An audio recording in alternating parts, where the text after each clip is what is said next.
subscribe, like the video, and, if possible, join Patreon. But if you don't have much money, you can support the channel by watching the novels on euroaudiobooks.com. Remember that you can participate in the polls so that your favorite novel gets published for free. Synopsis: traveling to the Marvel world, Luo Bai found that his luck was a little bit better. There is no place to live, so Tony gives him a villa. Without ability, the Ancient One said he was gifted beyond Doctor Strange and could be the Sorcerer Supreme. There is no magic weapon, just pick up an infinite rough stone while walking. Thanos comes to Luo Bai to steal the gems. As a result, he didn't grab the gem, and all the other gems were gifted to him, so that magic was borrowed and had to be repaid. In the end, he was invincible. Chapter 001. Travel through time, no system yet. Brain storage place, lost. Boom, boom, boom, boom. The crisp sound of blacksmithing sounded in the small and dark cave. At this time, Tony Stark was staring seriously at the steel helmet he was BG in his hand, his eyes firm, as if he was about to go to the battlefield at any time. Hurry up. They will become suspicious if you delay for too long. Dr. Ethan reminded in a low voice. Tony Stark didn't answer and just increased the speed of his tapping. Just as the two were racing against time, a voice suddenly sounded behind them. May I ask, where is this? The moment the voice sounded, Tony Stark and Dr. Ethan were stunned. The two of them froze and stopped what they were doing at the same time. For a moment, the cave was eerily quiet, and one could even hear rapid breathing. I don't know how long it took for Tony Stark to turn around stiffly, and then he realized that the person speaking was actually a young man who looked like he had just grown up. Looking at the young man warily, Tony Stark asked in a deep voice, "Who are you?" The young man replied very politely, "Hello, my name is Luo Bai." Tony Stark did not lower his guard, but continued to ask, "Are you in the same group with them?" Luo Bai's face showed a bit of confusion, and he couldn't help but ask, "Who are they?"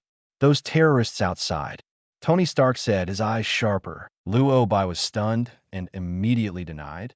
"Of course not. Do I look like a terrorist? Then how did you get in?" Tony Stark then asked. Luo Bai was silent for a while. After a moment, he asked with slight hesitation, "I'm going to say, I appeared out of thin air like this. Do you believe it?" Tony Stark. Ethan, Luo Bai didn't lie. He really appeared out of thin air. It's just that he didn't appear out of thin air using some magical ability, but time travel. Do you believe that he just went downstairs to pick up a courier, didn't get into a car accident or fell into the sewer, and actually traveled through time? In fact, Luo Bai didn't believe that he had traveled through time at first. After all, as a top student at King Bay University, he has always believed in science. It wasn't until he discovered that the sloppy uncle standing opposite him looked exactly like the actor who played Iron Man, Tony Stark in the Marvel movie, and even talked about terrorists, that Luo Bai had to suspect that he had traveled through time. As a loyal viewer of Marvel movies, this scene is very familiar to him. This is clearly the plot of Iron Man 1. Tony Stark was attacked by terrorists and captured in a cave, and finally created steel armor. At this moment, isn't that sloppy uncle holding a steel helmet? Realizing that he had really traveled to the Marvel world, Luo Bai felt extremely depressed. Anyone who knows a little bit about the Marvel world knows that this is not a normal urban world. What kind of terrorist attack on the underworld is just a small scene in this world? After all, there are many big disasters like alien invasions here. For Luo Bai, a crispy college student who has never even touched a gun, how he lives here is secondary. The current thing to consider is how he should escape from the cave. System, Grandpa, didn't you say that time travelers all have cheats? Where's my cheat? Luo Bai was screaming in his heart, seemingly seeing that he had been silent and still had a ferocious expression on his face. Tony Stark finally couldn't help but ask, "Are you okay?" Fortunately, Luo Bai speaks good English, so communication was not too difficult. "I don't feel very good," Luo Bai replied, frustrated. "No one feels good about being caught here." Tony Stark smiled bitterly. Without waiting for Luo Bai to speak, he asked, "You just said that you appeared out of thin air. What do you mean by that?" Luo Bai didn't know how to explain his time travel, so he could only answer helplessly. "This matter is very complicated, and I don't know how to explain it." "There's no explanation?" Tony Stark asked, with a hint of doubt in his tone. In fact, Luo Bai had long felt his hostility and knew the reason why. Tony Stark was captured by terrorists and brought to the cave. After experiencing inhuman treatment, he would doubt Luo Bai's identity. But if he wants to get out of here, Luo Bai needs Tony Stark's help. Thinking of this, Luo Bai quickly explained, "Although my identity is a bit suspicious, I am definitely not the same group as those terrorists." "How do you prove that?" Tony Stark asked. "No proof is needed. If I were a terrorist, you would have been exposed by now, wouldn't I?" Luo Bai asked. At this time, the two Starks are secretly making escape weapons. If Luo Bai is really a terrorist, measures will be taken as soon as he is discovered. "Can I still chat with him here?" Tony Stark didn't say a word, but it was easy to see from the expression on his face that he had relaxed his guard. "Okay, you convinced me. Since you're not a terrorist, why are you here?" "This is not a good place." Tony Stark asked again. Luo Bai reluctantly replied, "Actually, I don't really want to come here." He came here directly as soon as he traveled through time, and he had no choice. Tony, we're running out of time." Tony Stark seemed to want to say something more, but Dr. Ethan interrupted him. Considering that they really didn't have much time now, Tony Stark did not continue to ask. After suppressing many doubts in his heart, he continued to bang the steel helmet in his hand. Seeing that Tony Stark no longer doubted him, Luo Bai finally breathed a sigh of relief. But he did not completely relax at this moment, because he knew that he still had a hard battle to fight next. Thinking of this, Luo Bai complained in his heart again. "Please, I'm a time traveler. Don't I really have no system, do I?" No. He called in his mind for about a minute. It wasn't until the sound of Tony Stark finishing the system still didn't sound that Luo Bai finally confirmed that he really didn't have a system. This made him a little desperate, but what made him even more desperate? At this time, the terrorists seemed to have noticed something unusual in the cave. There were heavy, slamming sounds and curses in the originally quiet cave, and from time to time, gun warnings could even be heard. Chapter 002, Is This Okay? It's not scientific. Realizing that the terrorists had noticed them, Dr. Ethan became a little panicked. "Tony, are you okay? They have discovered something is wrong." Dr. Ethan asked in a panic. Soon Tony Stark gave the answer. "It's done. Ethan helped me put on the steel armor." Without hesitation, Ethan immediately stepped forward to help him put on the steel armor. Wearable steel armor is just the first step. Without electric steel armor, it is impossible to exercise. It will take 5 minutes for the suit to complete the power supply. "We have to hurry up," Dr. Ethan said as he looked outside the door, always paying attention to whether there were any terrorists breaking in outside the door. Because of nervousness, his body couldn't help but tremble at this time. Although Tony Stark was equally nervous, he still comforted Ethan. "Don't worry, we tied a bomb outside the door. If they force their way in, they will be bombed. This may help us delay for a while." Speaking of this, he suddenly remembered something. "Didn't you trigger the bomb mechanism outside the door when you came in?" "Luo Bai?" Tony Stark asked doubtfully. Luo Bai was silent. After all, he didn't enter through the main entrance at all, so of course he wouldn't trigger the mechanism. But before he could explain, he heard a loud boom, and the tranquility of the cave was completely broken. Terrorists broke down the door. The good news is that the terrorist who broke in was killed. The bad news is that this will inevitably alert other terrorists, and they will run out of time. "Tony, please stop asking these unimportant questions at this time. We need to buy more time for the armor to activate." Dr. Ethan complained anxiously. Before Tony Stark could answer, Dr. Ethan continued to ask, "Luo Bai, can you help us? What do you need me to do?" Luo Bai asked, a bad premonition welling up in his heart. Sure enough, the next second he heard Ethan calling for help. "Then can you help us delay for a while? We need your help." As soon as he finished speaking, Luo Bai was stunned. What the hell? Let him, a crispy college student, hold back those terrorists carrying machine guns outside. To be honest, Luo Bai felt that he might not be able to hold it off. But if the steel armor cannot be activated, there is only death waiting for him. Thinking of this, he could only bite the bullet and agree. "Okay, what do you need me to do? Let's go out and fight with those terrorists."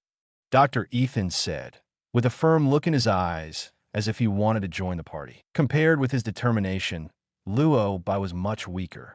"Then let's go," Luo Bai replied weakly, and the two of them walked out of the door one after another. When Luo Bai walked outside the door, he found that the door had been blown up, and there were still some bodies with missing limbs lying on the ground. If he hadn't been mentally strong, he would have vomited. Dr. Ethan seems to have become accustomed to staying in the cave for a long time. He calmly walked forward, picked up a usable gun from the body, and handed it to Luo Bai. "Here you go. I think you should come in handy. Also, protect yourself," Ethan reminded kindly.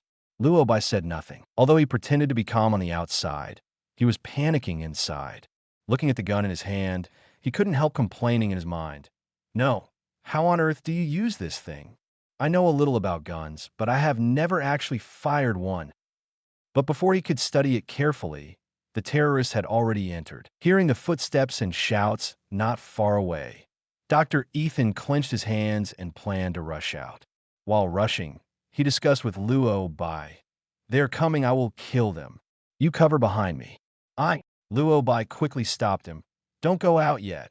Dr. Ethan stopped and said anxiously, "If we don't go out now, we will be dead when they come in." Luo Bai quickly explained, "The entrance to the cave is small and easy to defend, but difficult to attack. We will stay here and wait for them to come." Although Ethan looks brave, he is engaged in scientific research after all, and he had never seen such a scene before he was arrested. Like Luo Bai, he had never used a gun, let alone experienced such a thing. "I pretended to be calm, but actually I was quite panicked." Perhaps because he felt that what Luo Bai said was reasonable and that he had experience, he and Luo Bai guarded the door together. After a while, the two saw 3 or 4 terrorists armed with machine guns running over. The cave was so narrow that there was almost no place to hide. Luo Bai knew that if the terrorists saw them and shot first, they would be in danger. So when Luo Bai saw the terrorists appearing, he immediately shouted, "Shoot!" Without waiting for Ethan to react, he fired fiercely at the front. To be honest, before this Luo Bai never thought that he could hit anyone with his gun. After all, this was his first time using a gun, and he wasn't even good at aiming. In addition, it is very dark in the cave, so it is not easy to hit the target. But what he never expected was that just after he fired a few shots, several screams were heard in the cave. All the terrorists fell to the ground, and there was no more sound. In an instant, Luo Bai himself was stunned. Actually, did it hit? Just as he was thinking about it, Ethan couldn't help shouting excitedly, "What a marksmanship! You killed all the enemies before I even reacted. Your marksmanship is so accurate. You must have received professional training, right?" Luo Bai didn't answer, but couldn't help but respond silently in his heart. "Actually, this is also my first time using a gun." To be honest, even he felt strange. After all, it was my first time to use a gun, and I shot the target 4 times in a row in such a difficult environment. Who would believe this if you're not a professional? Even Luo Bai was a little puzzled at this moment and couldn't help but think in his mind, could it be that I'm gifted at shooting? But he didn't have much time to think because the second group of terrorists entered the cave again. Although I don't know how many people came this time, I can tell from the dense footsteps that there are obviously more people coming this time than before. This made Luo Bai panic. After all, no matter how talented he is, this is his first time playing with a gun. Facing so many terrorists, can he really survive? How long will it take for him to start up? Luo Bai couldn't help but ask. He really wanted Tony Stark to come and rescue him now. "It will probably take another minute to start," Ethan replied. "1 minute. By the time he gets better, he will be completely cold." For the first time, Luo Bai felt that 1 minute was so long. It seems that relying on Tony Stark is impossible. For now, he can only rely on himself. There is no other way. It seems we can only fight. When Ethan sees someone showing up, shoot, but don't hesitate, Luo Bai warned. He held his breath and tightly held the gun in his hand. Hearing the footsteps getting closer and closer, his hand holding the gun became tighter and tighter. At this time, he was so nervous that he didn't dare to take a breath and stared straight ahead for fear of missing something. Until he saw the terrorists appearing in his sight, Luo Bai immediately opened fire and fired straight ahead without saying a word. At the same time, the terrorists also discovered Luo Bai and started shooting at him. Do-do-do-do-do. The sound of gunfire echoed in the cave, and bullets were flying randomly among the lightning and flint. In fact, Luo Bai didn't think he had a chance of winning at all. He even felt that as a time traveler, he might have a bad start. So during the shooting process, Luo Bai kept his eyes closed almost the entire time. It wasn't until the last bullet was fired by him that he finally stopped shooting. But at this moment, he unexpectedly discovered that he was still alive. Luo Bai opened his eyes in surprise. It was okay if he didn't open his eyes, but Luo Bai was dumbfounded when he opened them. Not far away, there were a bunch of terrorists lying in random directions, and they seemed to have run out of energy. Could it be that he killed all these terrorists? He couldn't help but turn his head to look at Dr. Ethan to ask for confirmation. But at this time, the expression on Dr. Ethan's face was even more exciting than him. After sizing him up for a long time, Dr. Ethan asked, "So many people shot at you. Were you not injured at all?" Injured? Luo Bai checked himself carefully, and after a moment he replied, "No. Dr. Ethan. 6. Really 6. Dr. Ethan saw the chaotic gun battle just now clearly. 7 or 8 terrorists gave Luo Bai a tug of war. In the end, they were all dead, and Luo Bai didn't even scratch his skin. Dr. Ethan himself was shot twice in the arm and leg. Is Luo Bai okay? This is unscientific. Chapter 003, Ancient One, is coming. Dr. Ethan couldn't figure it out. He couldn't figure out even after thinking about it. You were unscathed? Why? Unable to hold it back, Ethan complained. After finishing speaking, he seemed to realize that this was not a good thing to say, and quickly made up for it. Although I don't want you to get hurt, I am really curious. How did you escape those bullets? I didn't hide, Luo Bai replied, his face full of sincerity. I didn't hide either, but why was I the only one injured? Ethan couldn't help complaining, with depression written all over his face. In such a chaotic gun battle in such a small space, not only did he kill all the enemies, but he was still unscathed. How on earth is this done? Not only was he confused, even Luo Bai himself was a little confused. It was such a mess just now. According to common sense, he shouldn't have nothing to do. Thinking of this, he couldn't help but ask, "Dr. Ethan, do you think I'm pretty lucky?" "You are indeed very lucky." Ethan couldn't help but sigh. After all, being able to kill the enemy may be due to good marksmanship, but being able to escape unscathed in this situation can only be said to be good luck. However, Luo Bai was not happy for long, because the battle was not over yet, and there were more terrorists waiting for them. Seeing the people who entered were silent, the terrorists learned a lesson. They no longer arranged for people to enter the cave, but shouted outside, "Stark, if you don't come out, we will drop a bomb." The cave is so small, Luo Bai didn't dare to think about it if a bomb was really thrown into it. Fortunately, the steel suit has completed power supply at this time. Seeing Tony Stark walking out of the room wearing a huge amount of steel suit, Dr. Ethan cried with joy and cheered, "Finally done. We can leave this place." Because he was so excited, he couldn't help coughing violently after finishing speaking. Sensing his abnormality, Tony Stark couldn't help but ask, "Are you injured?"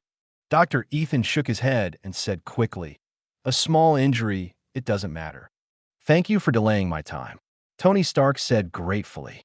Dr. Ethan shook his head and said quickly, "It's not me, it's him. It was Luo Bai who helped you delay time. He defeated these terrorists." Luo Bai. Tony Stark was stunned. He turned to look at the terrorist lying on the ground, and then looked at the crispy college student Luo Bai with a look of surprise on his face. "He took out these terrorists all by himself?" Tony Stark asked. "Yes, he is very powerful, and his shooting skills are very accurate. It can be said that his bullets are flawless."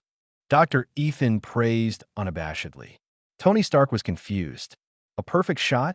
Is it so powerful? Although he was very curious, he didn't have time to ask more questions now. "Okay, Luo Bai, thank you, but we have to get out of here first," Tony Stark said. With the steel suit, it would be much easier for the three of them to leave here. Stark wore a steel suit and fought fiercely with these terrorists. The base camp was almost destroyed by the bombing, and all the remaining terrorists ran away when they saw something was wrong.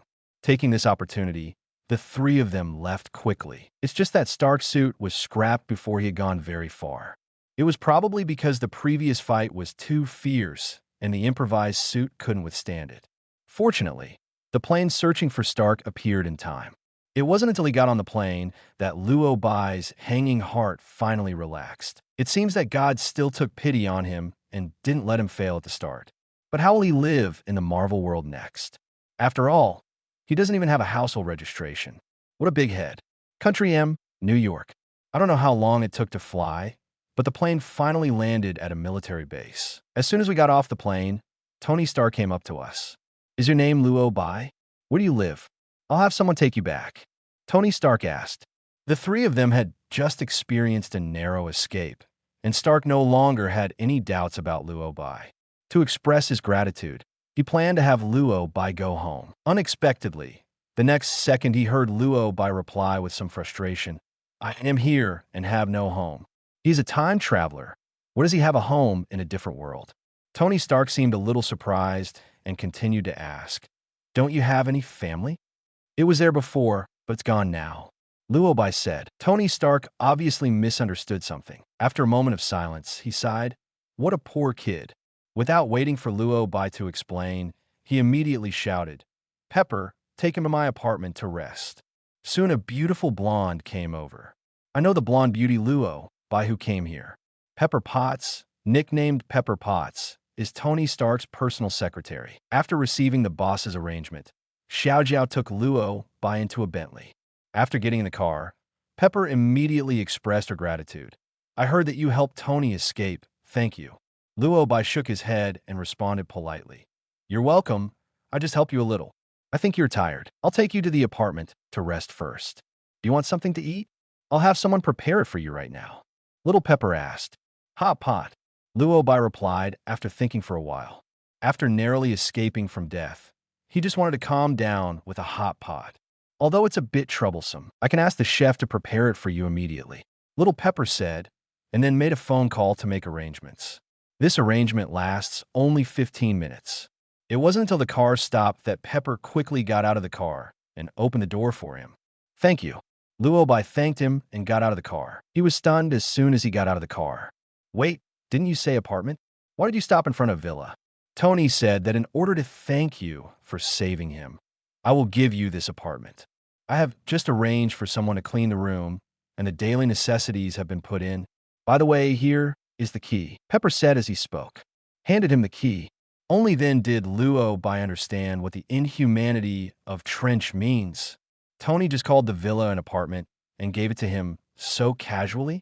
Although he was a little surprised, Luo Bai still pretended to be very calm and took the key and thanked him. Then thank Tony for me. This is all as it should be. Then I will leave Mr. Luo Bai first. If you have any needs, you can call the phone in the room. Little Pepper said goodbye with a smile. Goodbye, Pepper. Luo Bai waved goodbye. After Xiao Jiao left, he couldn't wait to enter the villa. Although Luo Bai's family situation was not bad before time travel, it was not good enough to live in a villa, especially such a big villa. It looks like it could be used as a hotel. But the location is great. It's only 2 or 3 blocks away from the center of New York City. So every inch of land is at a premium. Otherwise, Tony Stark is the top rich man. While sighing with emotion, Luo Bai finished visiting the entire villa. Because he was too tired from walking, he just found a room and lay down. Only then could he finally calm down and think carefully about everything that had happened before. Not only was he able to escape from the terrorist base camp, he was also able to escape without any injuries. Originally, he was worried that he would have no place to live in a place he was unfamiliar with, but Tony gave him a villa. He didn't believe it if he didn't have any luck. I'm so lucky. It would be a pity not to buy a lottery ticket. Luo Bai couldn't help complaining. As soon as he finished speaking, Luo Bai felt something was wrong, because he found that the picture in front of him suddenly shattered, and the glass-like shattering continued to spread. Until it covered all places, Luo Bai was completely wrapped in a kaleidoscope-like world. What the hell? Luo Bai muttered, and sat up from the bed with a swish. As soon as he stood up, he saw a man wearing a yellow monk's robe and a hood standing in front of him. This man's outfit looks familiar. Luo Bai was thinking, and the next second someone came and took off his hood. A shiny bald head appeared in front of Luo Bai's eyes. Bold. It's the Ancient One. Chapter 004, sending warmth from thousands of miles away. At this moment, Luo Bai was a little panicked because he knew that the Ancient One would do nothing good if he came to him. Who is the Ancient One? The most powerful Sorcerer Supreme on Earth today. And he is also the guardian of the Earth, monitoring every move of the Earth all the time. How could a traveler like him from another world or a parallel world escape the eyes of the Ancient One? I found you, multi-universe traveler. Just as he was thinking about it, the Ancient One spoke. Luo Bai's hanging heart finally died. The Ancient One came to visit. It turned out that nothing good happened. If you encounter a big boss at the beginning of a different world, of course you have to give in. I admit that I come from a multi-universe or a parallel world, but I didn't come here voluntarily. I have no ill intentions towards the Earth, and I can't go back. Luo Bai explained, with sincerity written all over his face. Ancient One didn't answer, and he didn't know whether she believed it or not. There was no expression on her face at this time. She just stared at Luo Bai with a pair of dark and penetrating eyes. Staring at him made Luo Bai feel scared. I don't know how long it took before the Ancient One finally spoke. I tried to explore your future, but I couldn't see it clearly. So I explored the future of the Earth. I found that with your arrival. The future of the Earth has changed. It makes me curious about the multi-universe traveler. As soon as she said this, Luo Bai became even more nervous. The Earth has changed. Has it changed for the better or for the worse? Luo Bai asked tentatively. After all, this determines his future destiny, so he must ask clearly. But the Ancient One did not give a definite answer. Instead, he shook his head and replied in confusion. I don't know. But I can't change the future, so I can't put you to any trial. Maybe you need to answer this yourself. After speaking, she took out a book and handed it over. Luo Bing reached out and took the book hesitantly and looked at it. The cover of the book is printed with 4 large characters, the complete collection of the Supreme Being, etc. Isn't this Kamataja's magic book? Why did the Ancient One give it to him? Is this for me? Luo Bai asked. I borrowed it from you. I hope your arrival will not be a disaster for the Earth, but a blessing. Ancient One replied. Before Luo Bai could continue to ask, the mirror space disappeared along with the Ancient One. Everything around him returned to its original appearance. If it weren't for the fact that Luo Bai was still holding the Supreme Complete Collection in his hand at this time, he would even wonder if he had just had a dream. No, what is going on? The Ancient One didn't expel him just because he was an outsider. Not only was he not expelled, but he was even given a magic book. Is this asking him to practice magic? But he is not a disciple of Kamal Taj either. And what on earth did Ancient One just say about changing the future? Why does this person like to play riddles? At this time, Luo Bai had a lot of questions in his mind, and he couldn't figure them out no matter how hard he thought. But he didn't have a chance to figure it out, because the Ancient One had already left. But looking at the magic book in his hand, Luo Bai was still very happy. After all, what he was most worried about before was how he would survive in such a dangerous world without ability. Well now, Ancient One actually sent him a magic book. This is a great joy.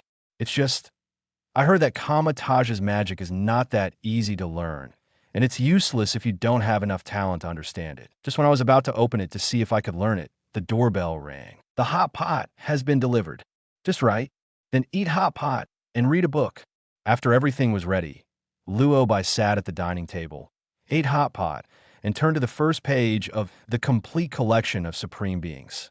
In fact, he didn't expect to understand the book the first time. The fact is, he really can't understand it. The reason he couldn't understand was he couldn't understand the words above it all.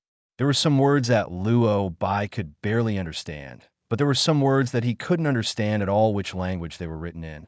Luo Bai frowned when he saw it, and could only use high technology to translate. But then he suddenly remembered that he had just traveled through time and had neither a mobile phone nor a computer, and most importantly, no money. In an instant, Luo Bai felt that the hot pot was no longer delicious. Can you believe it when you live in such a big villa and don't have a dime in your pocket? No, he has to find a way to make some money. But he is a gangster. Where can he make money? Just as I was worrying, the doorbell rang again. Luo Bai got up and opened the door. He wasn't surprised when he saw Tony Stark standing outside the door. At present, apart from Pepper Potts and the Ancient One, the only one who knows that he lives here is Tony Stark. "How's it going? Are you used to living here?" Tony Stark asked as he walked into the house and sat down at the dining table without noticing anything. Luo Bai didn't mind and expressed his gratitude to him by the way. "It's very good. Thank you for giving me this apartment. You saved me, so I should give you some compensation." "What smells so good?" Tony Stark asked, even smelling it hard with his nose. "Hot pot," Luo Bai replied. "I want to hold a press conference right after I came back from that damn place. And I only ate one cheeseburger during the period. I'm so hungry that my eyes are black now. It's great that you have something to eat." Tony Stark said he took out a pair of clean tableware and started to eat hungrily. While eating, he said, "Oh, it tastes so good. I haven't eaten such delicious food for a long time. Is this food from your country?" "Yes." Luo Bai nodded. "It tastes good, but the knife and fork are a bit hot to use. Take that thing in your hand, right? The chopsticks. Give me a new pair." Tony Stark said. When it comes to chopsticks, Luo Bai has to admire Xiao Jiao's attentiveness. She even specially sent chopsticks.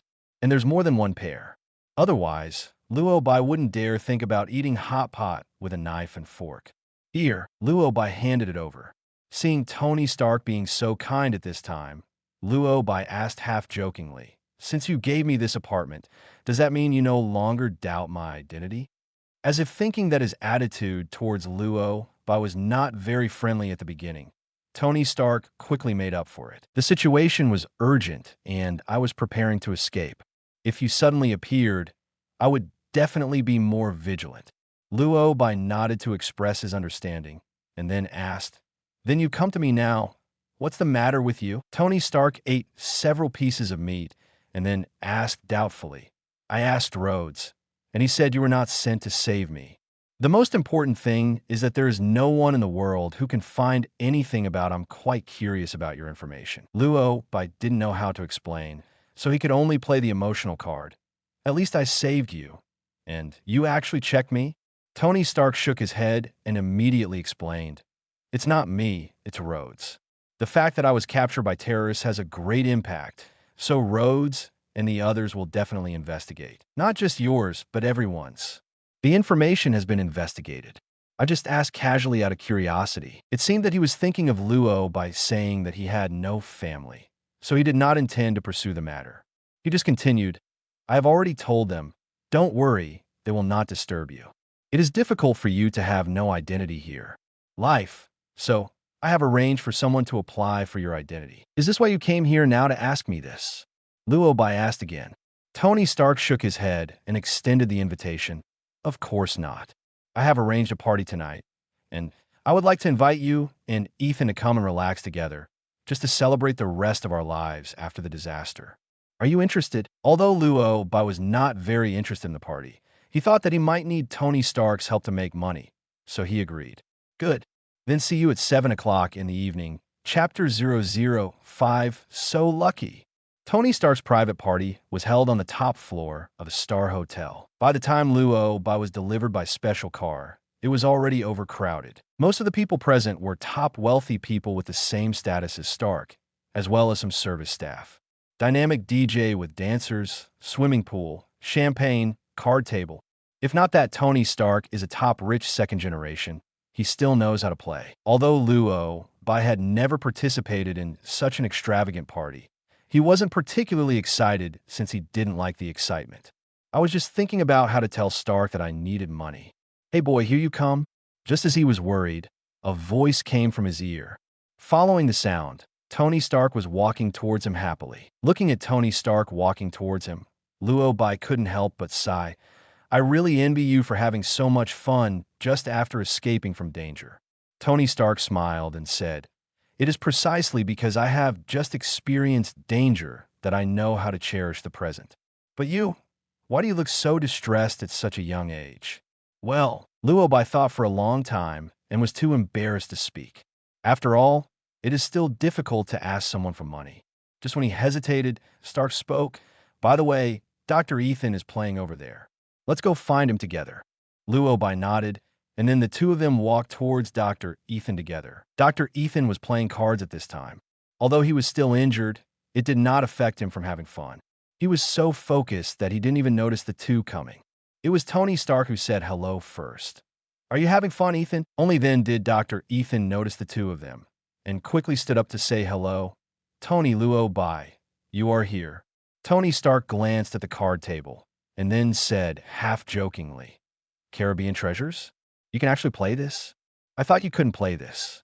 Dr. Ethan smiled awkwardly, and then said, "This is indeed my first time playing. Why are you interested in this?" Tony Stark asked. Dr. Ethan sighed and responded, "I'd already thought out my last words when I was in the cave. I didn't even think I could come out alive. Maybe it's because of this experience that I thought about it. I have to try everything."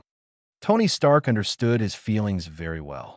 There's nothing wrong with wanting to live a happier life after going through a life-or-death crisis. Win or lose? Tony Stark asked with a smile. Dr. Ethan replied with some embarrassment, "If you lose, you can't understand the game." Tony Stark didn't seem to be surprised and replied very grandly, "Have fun, and I'll pay for your loss tonight." "Then I have to have fun." Dr. Ethan smiled, then sat down and continued playing cards. Tony Stark and Robin looked on. Needless to say, Dr. Ethan's luck is really bad. The two watched for half an hour, but he didn't win. Since all he lost was Stark's money, Dr. Ethan felt a little embarrassed in the end. "No more playing. I lost too much tonight," Dr. Ethan said with a hint of guilt in his tone. "Don't worry, it's not much," Tony Stark said casually. Although for him, the money Dr. Ethan lost might not be as good as buying a piece of clothing. But Dr. Ethan still felt guilty and refused to play anymore. Tony Stark didn't force it. He just asked Luo Bai on the side, "Do you want to experience it? Even if you lose, I'll pay for it." Luo Bai was stunned. To be honest, he has never played cards in the past 20 years. One is because he is not interested in things like poker and mahjong. The second reason is because he thinks this is completely a game of luck, but his luck has never been particularly good. What's more, Tony Stark's private party was mostly attended by wealthy people, and they were also the top rich. It's called a big one when you play. Just when Dr. Ethan played for a while, he won or lost hundreds of thousands of dollars in half an hour. Luo Bai would definitely not have played at any other time. But he is short of money now. What's more, Tony Stark also said that if he loses, it's his, and if he wins, he can take all the money. This made Luo Bai decide to have a little fun and make some money. "Then let me give it a try." Luo Bai agreed. Although Luo Bai had never played cards, he almost understood the rules of Caribbean treasure poker after watching it for an hour. To put it bluntly, it's just a matter of luck who gets the bigger 5 cards. In fact, Luo Bai didn't think his luck would be very good. He just wanted to win. What I never expected was that he won the first place. "You're much luckier than Ethan," Tony Stark said with a smile. "Maybe it's because Dr. Ethan lost too much before, so the goddess of luck favored me." Luo Bai responded half-jokingly. Dr. Ethan on the side also smiled and agreed. "It seems that I sucked away the bad luck. He won a hand at the beginning. No one thought too much, not even Luo Bai himself. He originally planned to take the money and leave, but it would be a bit disrespectful to leave after winning a lot. So he could only bite the bullet and play for a while longer. Unexpectedly, Luo Bai won again in the second round. Until the next, the third, fourth. The last hour passed, and Luo Bai did not lose to everyone before finally realizing that something was not right. "You didn't cheat, did you?" Tony Stark couldn't help but ask. He couldn't help but look Luo Bai up and down, and it could be seen from his expression that he was surprised. You must know that he was sitting next to Luo Bai just now, staring at him in stunned silence for a whole hour. This guy is so lucky that he seems to be playing tricks, and he has never lost a single game. Although he knew that Luo Bai was definitely not a cheater, it was a bit exaggerated that he had never lost. Not to mention he was surprised. Even Luo Bai was a little surprised at his luck at this time. How could he not realize that he was so lucky? This made Luo Bai sigh. "I didn't expect it either. I seem to be quite lucky." In fact, until now, everyone only thinks that Luo Bai is lucky. Although I was surprised, it had only been an hour after all. It's not impossible to have good luck at the beginning, but lose all the time later. Until another hour, 2 hours, 3 hours. The last 4 hours passed. Everyone finally realized something was wrong. Something very wrong. No, you're here to get the goods, right? Not to lose. All one and gone? Brother, you are somewhat exaggerating. How lucky are you? There are hundreds of millions of points respectively. Chapter 006 Practice the Magic of Comatage. Looking at the stack of chips in front of Luo Bai's table. Tony Stark and Ethan were both shocked beyond words. Brother, if I hadn't been watching over here, I would have definitely suspected that you were cheating. Can you explain to me how you did it? Tony was stunned for a full minute. Stark finally couldn't help but complain. Exaggeration, really too exaggerated. For 4 hours, Luo Bai never lost. If you ask the Gambling King to come, you can't do it without being a cheat. If it weren't for Tony Stark's sake, those people playing card with Luo Bai would probably be ready to search him to see if he had hidden cards. I didn't expect. My luck seems to be a little bit better, Luo Bai muttered softly. To be honest, he was a little confused at this moment. Although he has always had a vague feeling that he has been surprisingly lucky since he came to the Marvel world, he was not particularly sure before. It wasn't until after these 4 hours that Luo Bai became somewhat certain. He is just lucky, and very lucky. He was able to win for 4 hours in a row playing this kind of purely luck-based game of file-size poker, which he really wouldn't have been able to do if it wasn't for his incredible luck. Your luck is simply unscientific. Just as he was thinking about it, Dr. Ethan couldn't help but sigh. Luo Bai smiled sheepishly. After all, he didn't expect that he was so lucky. Could it be that he actually has a hidden cheat and is extremely lucky? Tony, if I win so much money from your friends, they won't have any objections. Luo Bai asked symbolically. Tony Stark shrugged and said, It doesn't matter if they have opinions, but your luck has opened my eyes today. Have you always been so lucky? No, but I've been pretty lucky recently. Luo Bai answered truthfully. Tony Stark seemed to be about to ask something else, but a voice interrupted him. Looking along the sound, a burly bald man walked over. The bald Luo Bai who came here looked familiar. His name is Obadiah Staney, and he's a shareholder of Stark Industries. At this time, he seemed to be in a hurry. He didn't even say hello to Luo Bai and Ethan, but walked straight to Stark.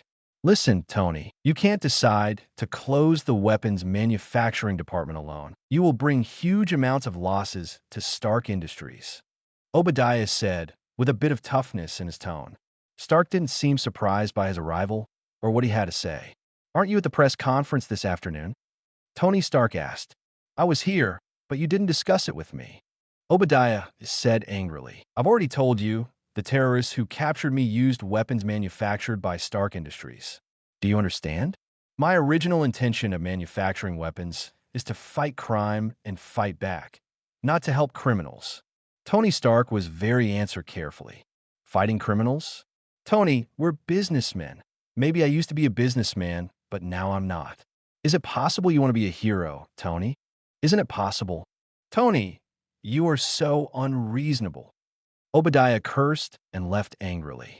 It was obvious that the two had not reached an agreement. Watching the back of Tony Stark leaving, the joy on Tony Stark's face disappeared and was replaced by seriousness. Tony, are you in any trouble? Ethan asked from his side. The first thing I did when I returned to New York was to hold a press conference to announce that Stark Industries would shut down the weapons manufacturing department indefinitely. However, shareholders have some objections to this, so is not a problem. Tony Stark explained. I heard. I'm surprised you would make such a decision. Ethan sighed with emotion. Nothing surprising, Tony Stark said. He didn't know what he was thinking about. After a while, he suddenly said goodbye. It's getting late. I'll leave first. I wish you all a good time. This surprised everyone. I looked at the time. It was about 11 o'clock in the evening. Ethan asked curiously. I thought that with your personality, you would have to play until at least the early morning before leaving. You're leaving at around 11 o'clock. Tony Stark smiled and sighed. This party today is just for you to have a carnival. I originally planned to say hello to you and leave, but I didn't expect Luo Bai's luck. It really surprised me. So I controlled you for 4 hours and wasted your time? Luo Bai asked half-jokingly. Tony Stark shook his head and said with a smile, It's not a delay. I was planning to go back and study steel armor. Is that the device we made in the cave today? Ethan asked. Yeah. Tony Stark nodded in response. The materials and time in the cave are limited. I can make a better one. Okay, I'll play for a while and then leave. Ethan said. Just like that, Tony Stark left first. Ethan stayed at the party and continued to party. As for Luo Bai, although Ethan enthusiastically invited himself to stay and continue playing, he still chose to leave. After all, Luo Bai came here originally to resolve money matters. Now that the matter was resolved, he naturally wanted to go back and study the magic book. Before going home, Luo Bai went to exchange his chips.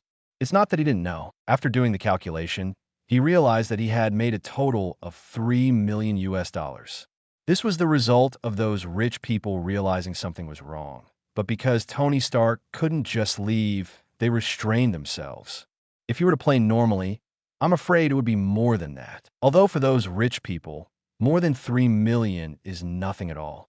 But for Luo Bai currently, this is already considered a huge sum of money. Tony Stark seemed to have expected that he would earn so much, and he probably couldn't take it all. So he said hello early in the morning. After taking some cash for personal use, Luo Bai exchanged the remaining money for checks. Once the money is in place, the next step will be easier. He randomly found a store that was open and bought a computer and a mobile phone.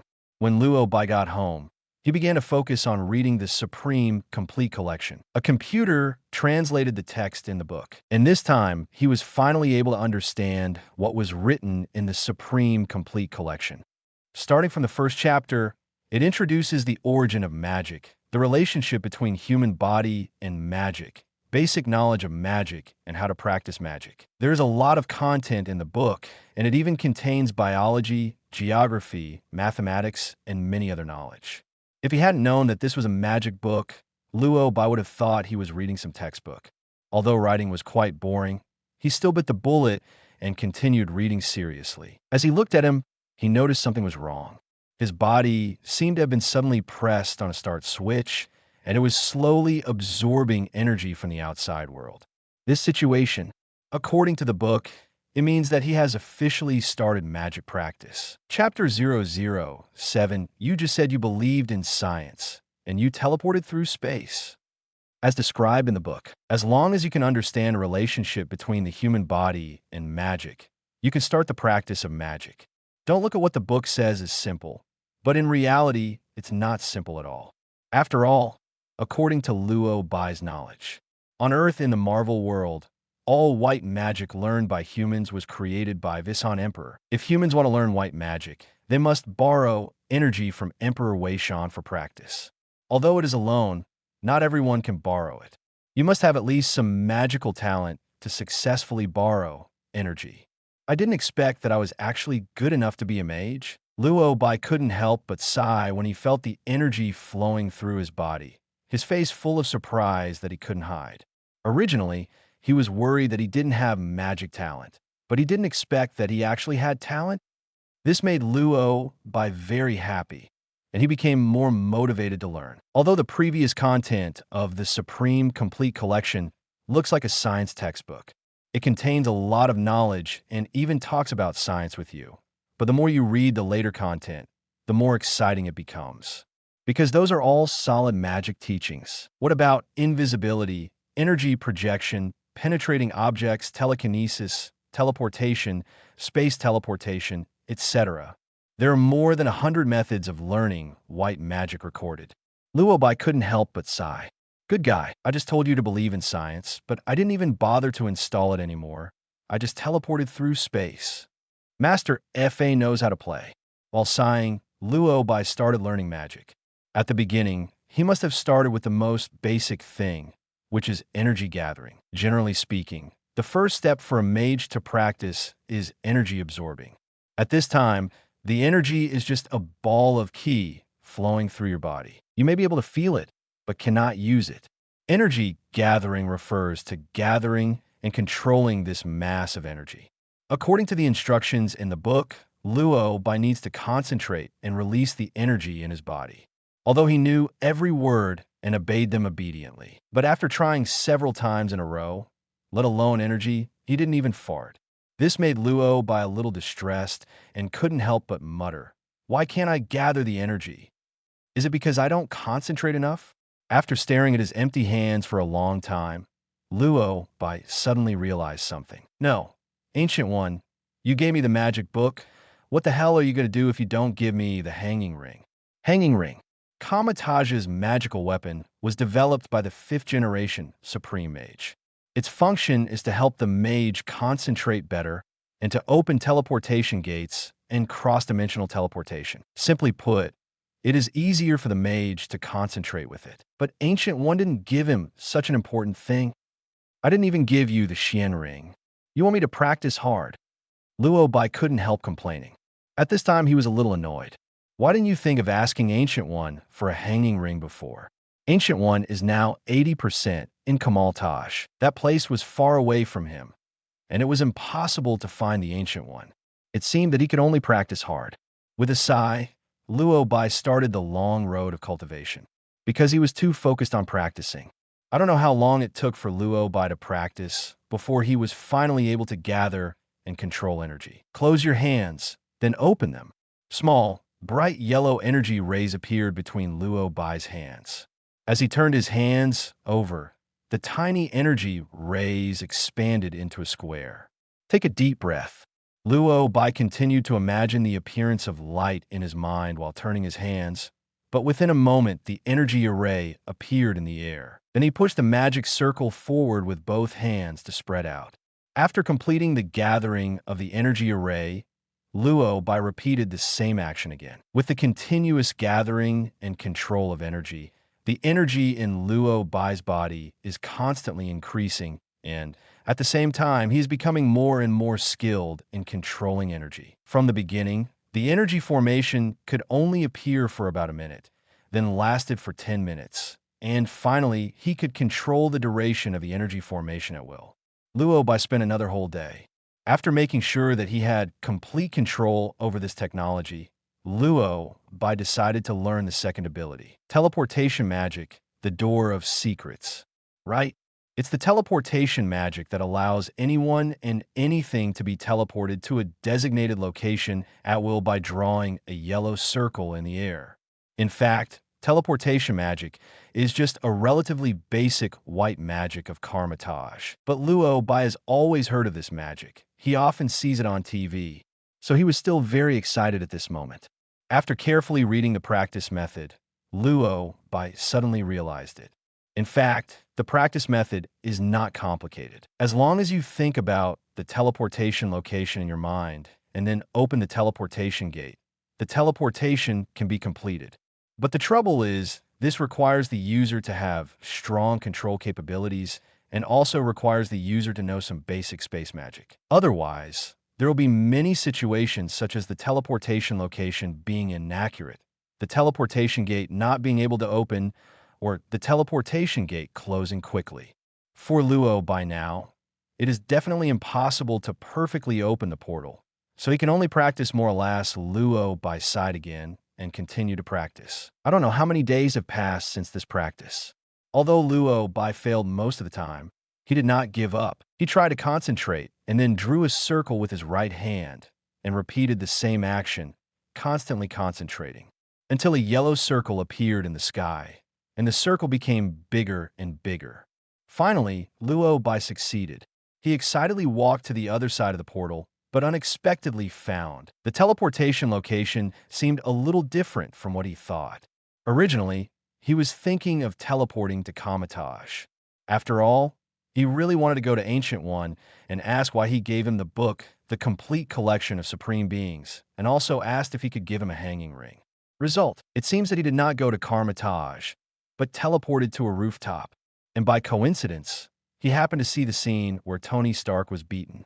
At this time, Tony Stark was wearing the red steel suit he had just developed. Opposite him stood a man also wearing a black steel suit. The two seemed to have just experienced a fierce battle, and Tony Stark obviously couldn't win. He was being lifted up in the air like a chicken by a man wearing a black steel suit. Just as the man was about to punch Tony Stark in the face, Luo Bai appeared. This appearance attracted the attention of the two people. Luo Bai thought about leaving quickly, but because the portal was not opened skillfully, the control was not good enough. The portal closed before he could walk through it. Luo Bai, his face darkened. I could only say hello bravely. Hi, Tony, I think I may have shown up at the wrong time. Chapter 008 Lady Luck shows her power. Luo Bai also didn't expect that he could open the portal so far. He originally wanted to drive to Carmitage, but he actually drove in front of Tony Stark. It's really surprising that this is when Tony Stark is still fighting against the villains. But isn't he unlucky? Why did he get involved in danger again? He was not the only one who was surprised at this time. Tony Stark was also surprised. He was confused when he saw Luo Bai appearing out of thin air again. Luo Bai, where did you suddenly appear from? Tony Stark asked as he opened the steel helmet and revealed his face. Well, it was an accident this time. Luo Bai replied helplessly. Accident? Tony Stark asked in confusion, although Luo Bai also wanted to explain the current situation to him. But seeing that he was being carried, Luo Bai couldn't help but complain. These problems must at least wait until you are safe. Let's talk about it. After being reminded, Tony Stark finally remembered his situation, and the man in the black steel suit finally came to his senses. He stared at Luo Bai and asked in a ferocious tone, I remember you. Your name is Luo Bai, right? You were the one who helped Tony escape from the cave. Before Luo Bai could answer, Tony Stark hurriedly said, This is the grudge between us and has nothing to do with him. You still have time to take care of others. Take care of yourself first, Tony, the man in the black steel suit said angrily. Then he punched Tony Stark with an iron fist, sending Stark flying away. Snap! Accompanied by a loud bang, Tony Stark flew out like a bowling ball and then hit the wall hard. Although he shouldn't die wearing the steel suit at this time, Luo Bai couldn't help but ask after hearing the huge amounts of noise, Tony, are you okay? Tony Stark didn't reply immediately. It seemed because he was seriously injured. Fortunately, after a while, he responded, I can't die for the time being. Tony Stark stood up as he spoke. Although he had many questions to ask Luo Bai, he also knew that now was not the time.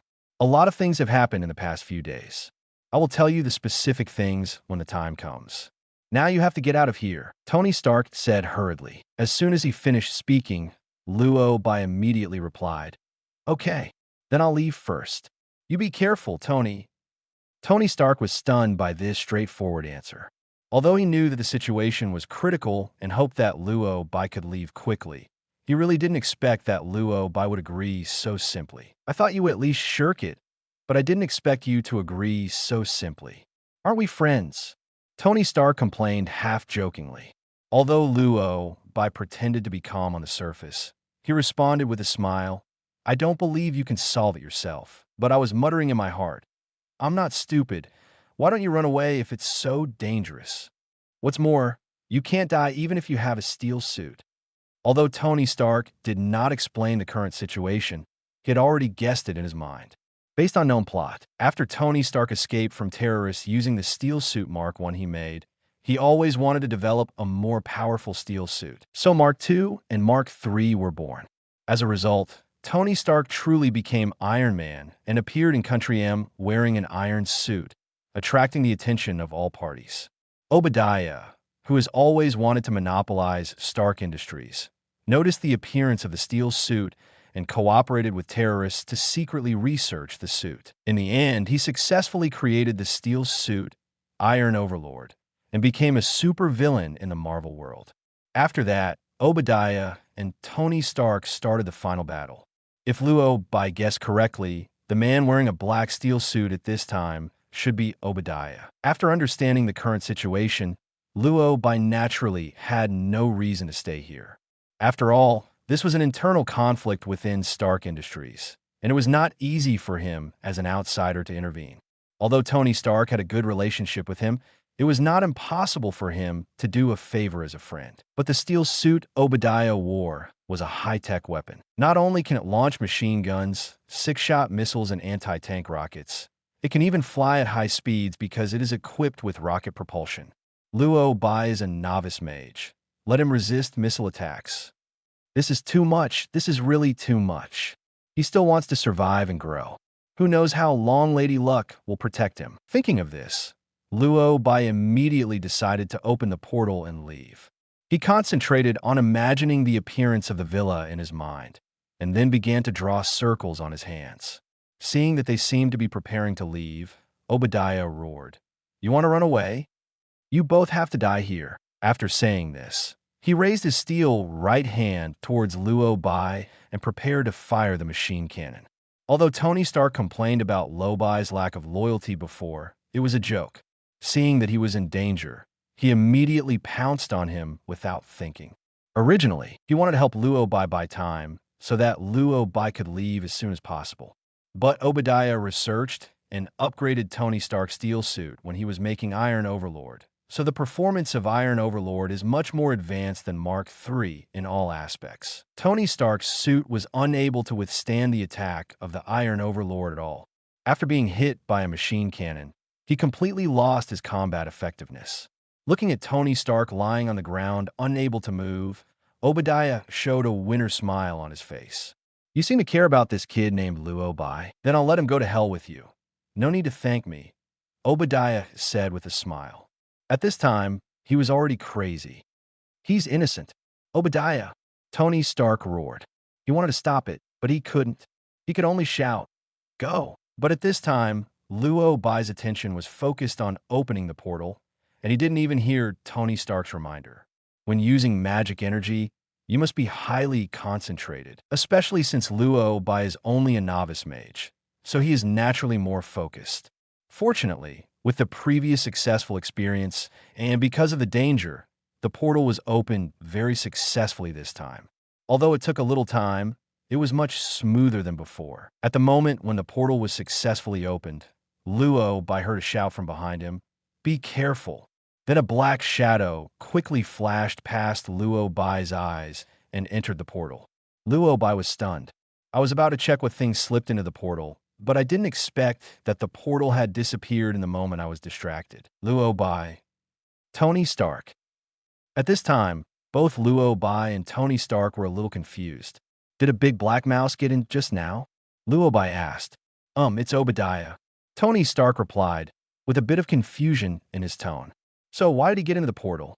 Luo Bai asked again in confusion. Tony Stark replied with a slightly confused tone, "I don't know. He just wanted to attack you. But for some reason, he disappeared directly." Tony Stark's tone was a bit strange, and the expression on his face was very wonderful. He didn't seem to have fully recovered. But Luo Bai figured it out. So just now, when he was concentrating on opening the portal, Obadiah wanted to sneak attack him. As a result, Lady Luck showed her power and sent Obadiah into the portal. TSK, TSK. He is the son of luck. Is it so easy to be attacked? Chapter 009. This is a genius. Luo Bai was a little lucky. Fortunately, the goddess of luck did not give up on him and saved him at the critical moment. Therefore, Luo Bai was even a little happy with a smile on his face. But Tony Stark couldn't laugh at this moment and asked with a shocked face, "Wait a minute. Why did Obadiah disappear?" He really couldn't understand why such a big Obadiah suddenly disappeared. He got into the portal by himself and was sent away. Luo Bai explained, "Portal? What is that?" Tony Stark asked, his brows frowning even more.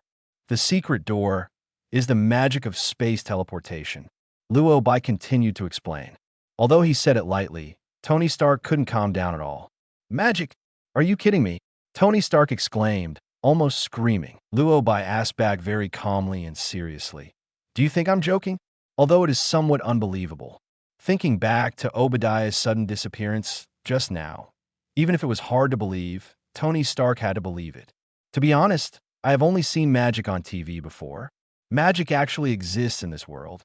This is unscientific, Tony Stark exclaimed again, his mouth wide open. In fact, the Marvel world has never been a normal urban world. There are many mages, super ability people, and the like. However, it is normal for Tony Stark, as an ordinary human being, not to understand these supernatural phenomena. Thinking of this, Luo Bai couldn't help but reply, "That's because you still know too little about this world." Tony Stark's face turned dark, and he replied in disbelief, "It's hard for me to imagine that it's you who said this to me. You look 10 years younger than me." Come on, Luo Bai looks like a college student.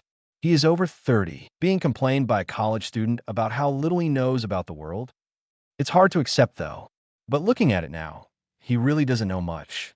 So you always appear inexplicably. And it's because of his magic? Tony Stark asked. Well, more or less. Luo Bai replied. After all, he had no better reason to explain. So, you are actually a mage? Tony Stark asked again. Luo Bai nodded and said seriously, Yes, I am the mage. Tony Stark remained silent, his eyes filled with shock and disbelief. I don't know how long it took before he finally came to his senses and asked a key question. So, where did you just use magic to teleport Obadiah to? Will he come back again? Where was it sent? Luo Bai was stunned. To be honest, he actually doesn't know very well. After all, he just wanted to go home when he opened the portal. So he decided to locate the villa. But because he was not yet proficient in the use of teleportation magic, Luo Bai noticed when the teleportation gate opened just now. It didn't seem like there was a villa behind the teleportation gate, but a strange place. But before he could take a closer look at where he had opened the portal, Obadiah rushed in. Where are they sent? Luo Bai was puzzled. At the same time, the main palace of Kamal Tosh, the Ancient One, and Obadiah are glaring at each other. The two were silent for about 5 seconds before Obadiah Rage spoke up. Shet, where is this? Where is Tony? Where has he gone? This is Karmatage. Tony Stark is in New York at this time. Ancient One replied calmly. Karmatage, what the hell is that place? Obadiah Rage asked. Ancient One still replied calmly and indifferently. Karmatage is located in Kathmandu and is a magical holy land. Magic holy land? Are you kidding me? I was in New York just now, and now you say I'm in Nepal? Obadiah spoke in disbelief, with disbelief written all over his face. You know, a second ago he was fighting with Tony Stark. Then the next second a bald man appeared and said he had come to Kathmandu, the capital of Nepal. What kind of magic are you telling him? Can he believe it? I know, you are with Tony and that boy Luo Bai. I didn't expect Tony to have so many helpers. Then I will deal with you, the bald head, first, and then kill Tony. Go to hell, bald head. Obadiah cursed. After saying that, he raised his steel arm and prepared to fire the machine cannon towards the Ancient One. But don't wait for him to fire. The Ancient One raised his hand and struck Obadiah's steel armor with a palm. The next second, Obadiah's soul separated from his body and floated in the sky. OMG. Me? Obadiah was completely stunned. No. Is he dead? How come? He ascended to heaven. Who are you? What's wrong with me? Obadiah said in surprise. Originally, he thought that he would be invincible after possessing the Iron Overlord. Unexpectedly, I met a god. His soul was taken out with one palm. Obadiah was completely panicked now. Only then did he finally realize how terrifying the bald head in front of him was. This is the Supreme Mage of Karmatage. Modu, who was standing nearby, walked up and answered. Supreme Mage? No way. Did he meet a real mage? So how did I get here? Obadiah asked without tears. After all, he was really confused. But how he came here, even Modu didn't know very well. You seem to have been teleported here. But who will teleport you to Karmatage? Morta muttered. He seemed to be answering Obadiah's words, but it was more like he was talking to himself. Really confused, he looked at Ancient One. Ancient One still had no expression on his face, as if he already knew the answer. It's Luo Bai. Ancient One answered. Luo Bai. That's the college student who followed Tony. He's also a mage? Obadiah asked, with a bit of surprise in his tone. Yes, Ancient One nodded and said, although he has not undergone formal training, it seems that he has indeed become a mage. Obadiah was silent. He was still a little shocked at this time. No, Luo Bai seems to be just a crispy college student, but he's also a mage. Certainly, he was not the only one who was shocked, and Modu was also a little surprised. Luo Bai, I have never heard of the name you just mentioned. Supreme Mage. Modu said curiously. As Kamatage's senior brother and the first disciple of the Ancient One, he knows all the newly admitted mages. After all, his current main responsibility is to train new mages. But the strange thing is that he has never heard of a mage named Luo Bai in Kamatage. Ancient One soon gave the answer. He was an accident, so I didn't take him back to Kamatage, but gave him a book to study by himself. I wanted to verify something. When Modu heard this, he was stunned. Supreme Mage, you mean? He learned magic by himself? Modu asked in surprise. Ancient One nodded and said, yes, and it only took about a week. What the hell? He taught himself teleportation magic in just about a week. This is genius. Chapter 010, Leave Strange Alone. If Ancient One hadn't said this himself, Modu would have really not believed that someone could learn teleportation magic in such a short time. As an archmage, Modo knew very well how difficult magic was to learn. Although Kamatage has always believed in teaching without discrimination, the prerequisite is that you can find Kamatage. Most people without magical talent cannot even find the door to Kamatage. Therefore, the mages who can find and enter Kamatage usually have certain magical talents, and there are also outstanding ones with very high talents. As the first disciple of the Ancient One, Modu basically witnessed the growth of all the mages of Kamatage. Although teleportation magic is only a basic magic, it is not that easy to learn. Luo Bai learned it in a week without any guidance. What kind of fairy is this? And this doesn't seem to be the crux of the problem. The key is that Modu noticed that Kamatage's hanging ring didn't seem to be missing. Magical weapons are very important to mages, so, as a senior brother, Modu often counts whether Kamal Taj's magical weapons are lost, but there are a lot of hanging rings recently. Thinking of this, Modu couldn't help but ask, Supreme Mage, did you give him a hanging ring? Ancient One shook his head and said no. Mordo was silent. The expression on his face at this time was wonderful. No one teaches, no precepts. I'm afraid this Kamatage is going to become a god. Although Morda didn't say anything and just showed shock on his face, Ancient One could completely understand why he was so shocked. After all, Ancient One, whose face has always been expressionless, rarely showed a bit of surprise. His talent has exceeded my imagination. Ancient One sighed. Mordo nodded in agreement. But he didn't understand. Since his talent is so high, Master Supreme, why don't you bring him back to Kamatage? Modu asked. Ancient One did not answer, but just asked, do you remember the abnormality detected on Earth before? Mordo replied respectfully, remember. The temple has detected an intrusion. It seems that they are travelers from the multi-universe. Ancient One frowned, and then explained slowly. I have explored the future. Logically speaking, this invader should not have appeared, but he did. This forced me to explore the future again, only to find that the future of the Earth has been changed. This invader has been recorded in Earth time. I'm curious about the identity of this intruder, but I can't see his future clearly. I can only use the future of the Earth to detect the time and events when he occasionally appears. Ancient One stopped when he said this, not knowing what he was thinking. Moda knew that he shouldn't ask too many questions, but he couldn't help but be curious. After hesitating for a while, he asked cautiously, Supreme Mage, is the intruder you just mentioned Luo Bai? Ancient One nodded. So Master Supreme, what did you see? Modu asked again. The Ancient One did not hide anything and answered truthfully. I saw him become the Supreme Mage. Modu suddenly realized. He was not surprised by this future. Originally, the four words Supreme Mage represented the strongest mage. Luo Bai's talent is so terrifying. It is only a matter of time before he becomes the Supreme Mage. After all, no matter how hard you try, you can't overcome other people's talents. Thinking of this, Modu couldn't help but sigh. Luo Bai's talent is so high, it is normal for him to become the Supreme Mage in the future. As soon as he finished speaking, Ancient One shook his head and denied, no, this is not normal. Modu was puzzled and asked, I don't understand. Why is this abnormal? Ancient One explained, according to the original future, Doctor Strange should be the Supreme Mage.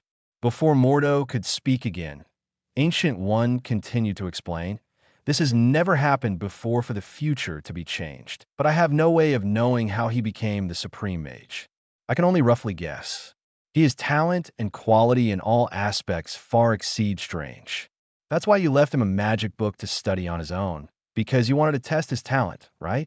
Mordu asked following the Ancient One's words. Ancient One nodded and gave an affirmative answer. When she discovered that Luo Bai would become the future Supreme Mage, she knew that she could no longer expel this invader from the Earth. Because she can't change the future. Since you can't change, you can only adapt and find answers. In fact, when Ancient One first went to find Luo Bai, she just had some guesses in her mind, guessing that Luo Bai's talent would be very good. But she didn't expect Luo Bai's talent to be so good. Even she was a little surprised. Without the help of magical weapons and no one's guidance, Luo Bai can open the portal with just a copy of the complete collection of the Supreme. This talent is simply amazing. But what about Strange? Forget it. Leave Strange alone. Supreme Mage, do you need me to take him back to Karmatage for training? Just as he was thinking about it, Modu suddenly asked. Now that it has been proven that Luo Bai is extremely talented, it has also been proven that he may be the Supreme Mage in the future. Modu was naturally wondering whether he should come forward to invite this godman back, so as to save the Supreme Mage from having to make another trip. But Ancient One seems to have his own plan. No need for now. Wait a moment. Ancient One said she wanted to see how strong Luo Bai's talent was. So it wasn't too late to bring it back after Luo Bai finished learning the entire Supreme complete collection. What's more, the mage originally needs to go out of practice, so it is good to let him practice outside for a while.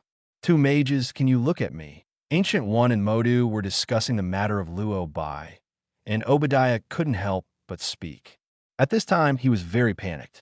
After all, he has been left here for a long time, listening to several masters talking about the Supreme Master, the future, and so on.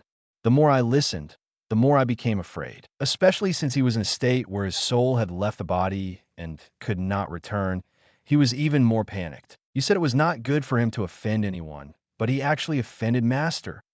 Thinking of this, Obadiah begged without tears, "Can you let my soul go back to my body first?" His words attracted the attention of Ancient One and Mordo. As if considering that he was not suitable in Kamatage, Mordo asked, "Supreme Mage, how should he deal with it?" "Exile your soul." Ancient One answered directly without thinking.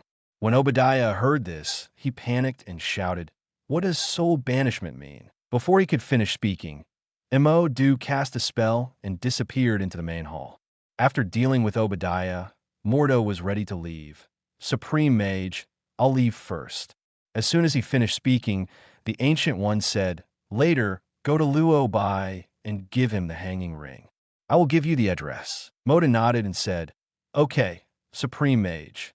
Chapter 011, How can Mark III have magic fragrance? New York, on a rooftop somewhere. Tony Stark frowned and asked very seriously, "So Robin, you don't know where you sent Obadiah?" Luo Bai shook his head and replied with a slightly helpless tone, "I don't know." Hearing that he was not very sure, Tony Stark couldn't help but feel worried. After all, Obadiah seems to be crazy now, and it would be bad if he causes trouble in New York. Thinking of this, Tony Stark quickly said, "Jarvis, search the entire city for Obadiah's location to see if you can find it." Jarvis, Artificial Intelligence Steward. It is a program implanted into the iron suit by Tony Stark and has many functions, including positioning. After receiving the order, Jarvis immediately started the city-wide positioning, and soon it gave a reply. "I'm sorry, Mr. Stark. Obadiah's location was not found in New York City." After hearing this, Tony Stark couldn't help complaining. It seems that he is no longer in New York. "Did you send him so far away?" Luo Bai shrugged and replied calmly, "Who knows?" Tony Stark was still worried before. After learning that Obadiah was no longer in New York, he finally breathed a sigh of relief. He just wanted to occupy Stark Industries. Now that he is no longer in New York, he should be at peace for a while. "Thank you for saving me again." Sitting on the ground, Tony Stark thanked him with a tired face. He was really tired from the fight just now. He thought he was already very powerful just by making Mark III, but he didn't expect Obadiah to actually create a more powerful suit than him, which made him feel a little unconvinced. "The man you sent away just now, his name is Obadiah. He's my father's partner. He came to look for me at the party before. You should have seen him." Tony Stark said, "Well, I've seen it before. What's wrong?" Luo Bai asked. Tony Stark explained angrily, "I told you at the party that he did not agree with me closing the weapons department, but I didn't expect that he was secretly researching the steel suit and creating an upgrade for my suit version. But when it comes to the iron suit, The anger on Tony Stark's face disappears, replaced by pride and excitement. A lot of things have happened in the past few days while you were away. For example, what I am wearing is my newly developed Mark III. Isn't it much more handsome than the one made in the cave? Tony Stark showed off. He even stood up on purpose to show Luo Bai the entire appearance of Mark III. Seeing him showing off so hard, Luo Bai naturally gave him a lot of face. It does look much more advanced. Luo Bai nodded in praise. Tony Stark was so pleased with the compliment that he replied arrogantly, "That's natural in order to make Mark III. I didn't sleep for several days." In fact, Mark III has many functions. Do you want to see? He seems to intend to show Luo Bai all aspects of Mark III's function. Luo Bai is a time traveler. He has even seen the nano suit created by Tony Stark in the future, let alone Mark III. Considering that he had to learn magic as soon as possible to improve his strength, Luo Bai quickly interrupted him. "It's too late today. I'll go back if I have something else to do. Let's talk about these things another day." After saying that, he raised his hand and opened the portal without waiting for Tony Stark's reaction. Since he had successfully opened 2 teleportation gates before, Luo Bai had gained a lot of proficiency. The location opened this time was right. It happened to be his villa. Seeing that the position was correct, Luo Bai nodded with satisfaction, then waved goodbye. Bye, Tony. As the portal closed, Tony Stark was left alone on the roof, messy in the wind. I don't know how long it took before Tony Stark couldn't help but sigh. Is this the strength of a mage? Seriously. Although he had seen Luo Bai open the portal and teleport Obadiah away before, he would still be shocked when he saw him again. This magic is so useful.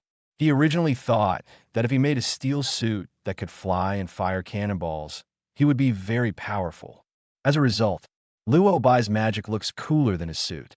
In an instant, Tony Stark felt that Mark III was no longer good. There is magic in this world, and there are mages. Oh my god, this is crazy. No, I have to upgrade my suit. While Tony Stark was still standing there sighing, Luo Bai had already returned to the villa and started learning magic.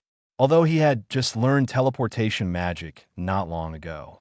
But after the battle, just now, Luo Bai unexpectedly found that he was very familiar with the teleportation magic. He tried it several times in a row without making any mistakes.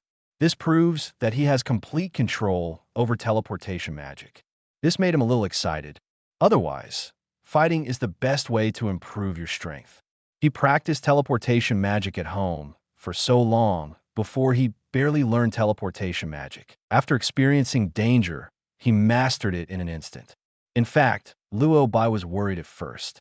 After all, if he had really activated the lucky plugin, he shouldn't have been in danger just now. He had only learned basic magic for a few days, and with this level of strength, it was impossible for him to defeat Obadiah wearing the Iron Overlord.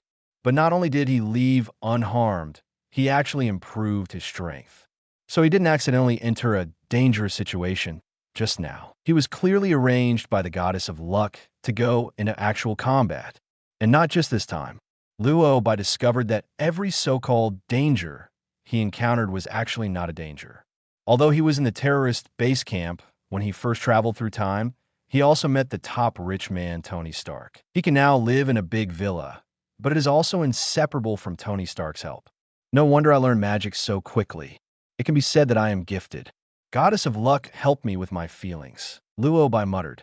After all, there are many people with magic talents, but if you want to have top-level magic talents, you can't do it without a little luck. Thinking of this, Luo Bai felt more and more that he had lived up to the blessing of the goddess of luck, and immediately prepared to finish studying the Supreme Complete Collection as soon as possible. Unexpectedly, the doorbell rang at this moment, and Luo Bai had to get up and speak. As soon as the door opened, he saw a young man wearing monk's robes standing outside his door. "Hello, is this Luo Bai's house?" the young man asked with a smile. "Who are you?" Luo Bai asked. "My name is Modu." The young man introduced himself. Luo Bai suddenly realized when he heard this. No wonder he said they look so similar. It's really Modu. But why did he come to find me? Where's the Ancient One?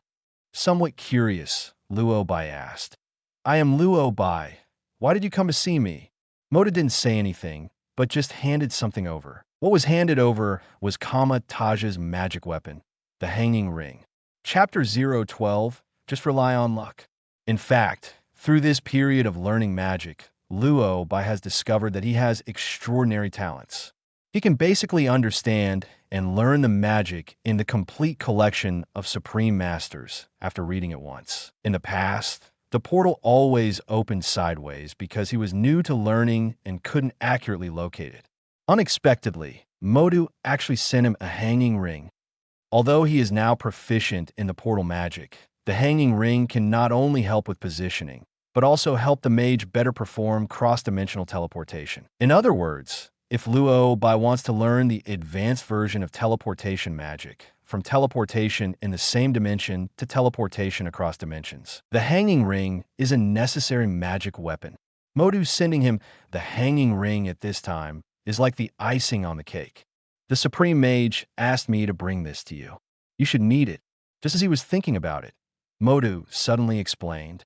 Luo Bai didn't answer, just took the hanging ring and put it on his hand. He felt the difference the moment he put it on his hand. Before, he had to put in a lot of effort to concentrate, but with the hanging ring, his attention seemed to be focused instantly, saving him a lot of time. What a treasure! Luo Bai couldn't help but sigh. If I had given it to him earlier, he would probably learn twice as fast. It's called the hanging ring, and it's one of the must-have magic weapons for mages. It can help us focus better and travel through the multi-universe. Modu briefly explained the use of the hanging ring. Although Luo Bai knew it already, he still expressed his gratitude. Please make a special trip to deliver it. It's not troublesome. Modu replied calmly and introduced himself. I am a disciple of the Supreme Master and the Great Mage of Kamatage. Now you can be regarded as the Mage of Kamatage. In the future, maybe we will meet often. Just call me Modu. Although there is no strict hierarchical strength differentiation in Kamatage, there are still general titles. For example, Mage Apprentice, Mage, Temple Mage, Archmage, etc. Generally speaking, only the top ones in terms of strength are called Archmages, and Modu is one of the Archmages of Kamatage. Luo Bai knew this, so he was even more curious about other things at this time. With Ancient One's character and strength, it was impossible for her to forget to give the Xian ring, unless she didn't want to give it at all. Since he didn't give it before, why did he suddenly ask Modu to give the hanging ring again? Thinking of this, Luo Bai asked tentatively, did the Supreme Mage say anything else? Modu obviously understood what he meant and smiled and said, just now, a portal appeared in Kamatage, transporting a man named Obadiah to the Supreme Mage. Obadiah, etc. So he sent Obadiah to Kamatage and sent it to the Ancient One? Luo Bai was a little embarrassed and asked sheepishly, then what? He called the Supreme Mage a bald man and wanted to take action, so he was exiled by the Supreme Mage. Modu briefly explained the situation. Luo Bai was stunned to hear this. Good guy. He only dared to say in his heart that the Ancient One was bald, but Obadiah actually had a big smile on his face. TSK. Where is he exiled to? Will he come back? Luo Bai continued to ask. Modu shook his head and replied calmly, I'm traveling to the multi-universe. Luo Bai, it is not good to offend anyone but the Ancient One. TSK. Obadiah, you sent Kamatage, right? Just as he was thinking about it, Modu suddenly asked. In an instant, Luo Bai's thoughts were pulled back. Yes, but it was an accident. I didn't expect him to be sent to Kamatage. Luo Bai explained, and Modu was not surprised and even expressed his understanding. I heard from a Supreme Mage that you haven't learned magic for a few days and you don't have a hanging ring. It's normal for this situation to happen. It should be much better after you have a hanging ring. Modu said. Before Luo Bai could answer, he continued to ask, by the way, what step have you learned now? I just learned teleportation magic. Luo Bai replied. After hearing this, Modu nodded and said, it seems that you're not very proficient in using teleportation magic. How long had you been practicing? Not sure, probably a few days. Luo Bai said. Although he knew Luo Bai was extremely talented early on, his answer still shocked Modu. A few days. Such a niche word. Now learning magic is calculated in days. How did you get this talent? It's so good. Modu couldn't help but sigh. Probably because I have better luck. Luo Bai thought for a while and answered honestly. How lucky? Mo was stunned and said half-jokingly. Then how lucky do you have to have such a unique talent? Okay, Luo Bai replied half-jokingly. Mordo didn't answer. The mission of the Xian ring sent to him was also completed. I'm leaving first. If anything happens, you can come to Karmatage to find me. After finishing speaking, Modu planned to leave. Luo Bai stopped him and asked curiously, Modu, didn't the Supreme Mage ask you to take me away too? Luo Bai learned Kamatage's magic. An Ancient One also gave the Xian ring. Normally, doesn't he have to go to Kamal Taj to continue his studies? But Moda didn't seem to intend to take him away, which was unreasonable. The Supreme Mage asked you to first learn the magic in the complete collection of the Supreme and take this opportunity to practice outside and gain some experience. Modu explained. Luo Bai suddenly realized, does this mean he's been released? But anyway, he can learn it himself, so why not learn it? What's more, only here can you practice actual combat, and only through actual combat can you quickly improve your strength. After thinking about it like this, he didn't hesitate anymore. After sending Modu away, Luo Bai once again devoted himself to learning magic. With the hanging ring, it would be much easier for him to concentrate, and he would learn magic faster.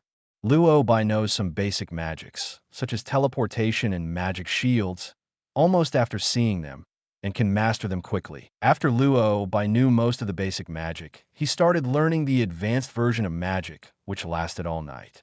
It wasn't until the arrival of Tony Stark the next morning that he stopped for a moment. Hey Luo Bai, did you sleep well last night? I have some good news for you. Do you want to hear it? I know you'll want to hear it. You're famous. Have you read the latest newspapers and news? The two of us were in the news, and it was the front page. How about Iron Man vs. Mysterious Man? Doesn't it sound pretty good? To be honest, I actually think the title, Iron Man, sounds pretty good. I really like the title everyone gave me, Chapter 013, Are You Done Learning Now? Tony Stark is happy today.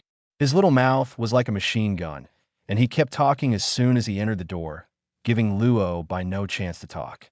He muttered for a long time, until he realized that Luo Bai hadn't said a word and finally couldn't help but ask, why don't you speak? Aren't you happy that you were on the front page of the news? Happy. It's just that you're too excited. So it seems like I'm not that happy. Luo Bai couldn't help but smile in response.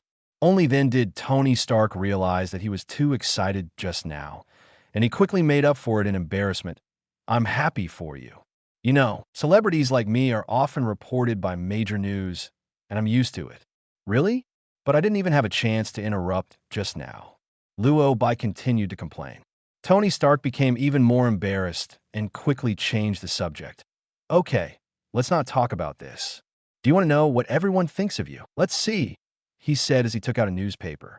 Luo Bai took it and checked it and saw 4 big characters, New York Crisis, printed on the most conspicuous front page. In fact, even without reading it, Luo Bai knew its contents. Before the birth of Iron Man, most citizens of New York City did not know that super abilities existed in the world. But after last night's fuss, people discovered that things were not simple. The New York media, government, and even citizens are paying great attention to this matter. Some people think the emergence of super ability people is cool, while others are worried about it. In fact, this was a normal reaction, so Luo Bai didn't pay much attention to it. What really concerned him was that the name he was called in the newspaper was Mysterious Man.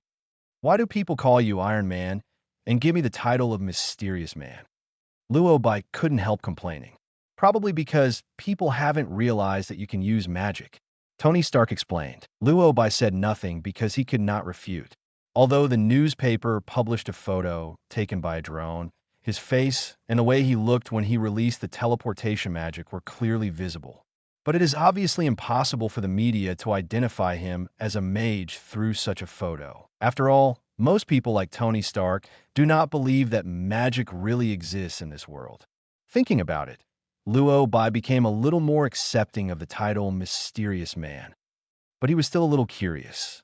Tony, did you come to me specifically just to tell me that I was on the news? Luo Bai asked. Tony Stark shook his head, took out his sunglasses from his pocket, and put them on while saying, of course not. I'm here to take you to a press conference. Press conference? Luo Bai was a little curious and couldn't help but ask, "What do you mean?" Tony Stark smiled and said excitedly, "You saved New York yesterday, and you can also do magic. You should be known to the whole world. And I have held a press conference through Stark Industries, at which I will announce the thing about me is Iron Man. And I also want to introduce you to the people of New York. There are mages in New York, which is a cool thing. It seems to be because he has a good relationship with Luo Bai, and because he is a mage. Tony Stark now wanted to introduce him through a press conference. With the influence of Stark Industries, if Luo Bai agrees to attend the press conference, he may become popular and become a very influential superhero. But as a result, his identity will be completely exposed. Thinking that he still had to grow up, Luo Bai refused this kind offer. "Forget it. I still think this kind of life is pure." This made Tony Stark a little curious and couldn't help but ask, "Don't you want everyone to know that you are a mage? If I can use magic, I will definitely want everyone in the world to know. After all, this is really cool." Luo Bai shook his head and explained, "It feels great to be famous, but also brings a lot of troubles." Trouble? What trouble? Tony Stark was puzzled. If it were anyone else, he might not be so confused. But if it were Luo Bai, he wouldn't understand. After all, Luo Bai is a mage, and he can send people thousands of miles away with just a raise of his hand. What kind of trouble would a person with such strength have to worry about? There are a lot of troubles. I won't be able to explain them clearly for a while. You will know by then. Just as he was wondering, Luo Bai gave the answer. Just this answer. Tony Stark felt that saying it was equal to not saying it. "Okay, although I don't know why, I respect your decision. I will hold a press conference later, so I'll leave first." Without further persuasion, Tony Stark said goodbye. After he left, Luo Bai couldn't help but think while looking at the newspaper in his hand. He didn't expect that he would get so many benefits after accidentally joining the battle last night. Not only did he get a hanging ring, he also showed his face in New York. Although being famous is a good thing, it also gives Luo Bai a greater sense of crisis. After all, being famous means that he may be targeted by more villains. At present, it seems that he can only work harder to learn magic. While thinking, Luo Bai continued to return to the room and learn magic. He didn't know how long he had been studying, but he didn't stop until he finally finished learning all the white magic Luo Bai in the complete collection of Supreme Masters. After learning magic, Luo Bai didn't waste a moment, opened the portal, and came to Kamataj. Taj Mahal. The Ancient One was discussing academic issues with the mages from afar, while Modu was listening. At this moment, a portal suddenly appeared and attracted the attention of the three people. If an unknown portal had appeared before, Modu might have been nervous, worried about whether Kamataj had been invaded. But after experiencing the last incident, he was no longer so nervous, especially after seeing Luo Bai walking out of the portal and confirming his guess. He even had a smile on his face. "Hey, we meet again." Modu took the lead in saying hello. Luo Bai also responded politely. "Yes, we meet again. Are you practicing teleportation magic? Although the hanging ring can help you position yourself better, it is only an auxiliary magic weapon after all. But don't worry, you have only practiced for 2 days. It's always difficult to practice at the beginning. There will be some troubles, just practice more and it will be fine." Modu comforted with a smile. He seemed to have misunderstood, thinking that Luo Bai had opened the wrong door again. So he comforted Luo Bai very patiently. In fact, he was not the only one who misunderstood. Even the Ancient One also misunderstood. Just when he was thinking about giving him a reminder to help him improve faster, he didn't expect to hear Luo Bai say in the next second, "It was a little unsatisfactory before, but it became much smoother after the suspension ring." Modu was stunned and asked, "So, you teleported here on purpose?" "Yes, I came to see the Supreme Mage," Luo Bai explained. "Do you have anything to do with the Supreme Mage?" Modu asked. Luo Bai nodded and said with a smile, "I'm here to return the book. I have already finished studying the contents of this Supreme Complete Collection." As soon as these words came out, there was an instant silence in the main hall. "Mordo, Ancient One." "Huh. Finished studying. It's only been a few days. You said you finished studying?" Chapter 014. Let's fight. Then let's fight. Both Mordo and Ancient One were silent, and the expressions on their faces were quite wonderful. No, it's only been a few days. There are more than 100 kinds of white magic. You said you have learned them all? After a full 5 seconds of silence, Modu asked. You mean you know all the magic in this Supreme Complete collection? There was disbelief in his tone, and he even thought that he had heard wrongly. Until Luo Bai nodded and said, yes, I can do it. Only then did Mo dare to make sure that he heard correctly. He turned his head silently and looked at the Ancient One. Ancient One didn't say anything. She just took the Supreme Complete collection and read it roughly. After reading it, she couldn't help but think, I was given the wrong book. There are indeed more than 100 kinds of white magic recorded in it. Learned everything in such a short time. How did you do it? Although Ancient One was surprised inside, she didn't show it too obviously at this time. She invited the mage who came to ask for advice and exchanges to go out, and then she started talking seriously with Luo Bai. Have you mastered all the magic above? Ancient One asked seriously. Although it is indeed incredible that Luo Bai can learn all the magic in the complete collection of the Supreme in such a short period of time, considering his high talent, it is understandable that he can learn it. Maybe learning and being able to master it are two different things. It's not that Ancient One has to be wordy, but if you don't lay a solid foundation, it will be difficult to learn from it. Luo Bai knew this well, so he replied, quite skillful. It is incredible that he can skillfully control more than 100 magics. But his top talent requires enough time to learn all the magic in the complete collection of Supreme Masters. After all, what is recorded above are several types of basic magic, such as space magic, defensive magic, and energy magic. Once you have mastered the basic theory, learning is quite quick. Typically difficult to get started and quick to learn. As for high-level magic, there was none in the magic book linked to Wei Shan Emperor, so he came to Karmitage to learn some more powerful magic. Ancient One naturally understood why he came here, but it was not that easy to learn high-level magic. It's not that she doesn't want to give it, but if she doesn't have enough practice and experience, she might not be able to understand it. But she didn't explain it directly. She just kindly reminded, although the magic in the complete collection of Supreme Masters is basic, it can also exert great power if you master it skillfully. You need to practice more. Luo Bai nodded to express his understanding. I understand. Ancient One nodded and said, now that you have learned all the contents in this book, you can go to the library and have a look in the future. There may be the books you want there.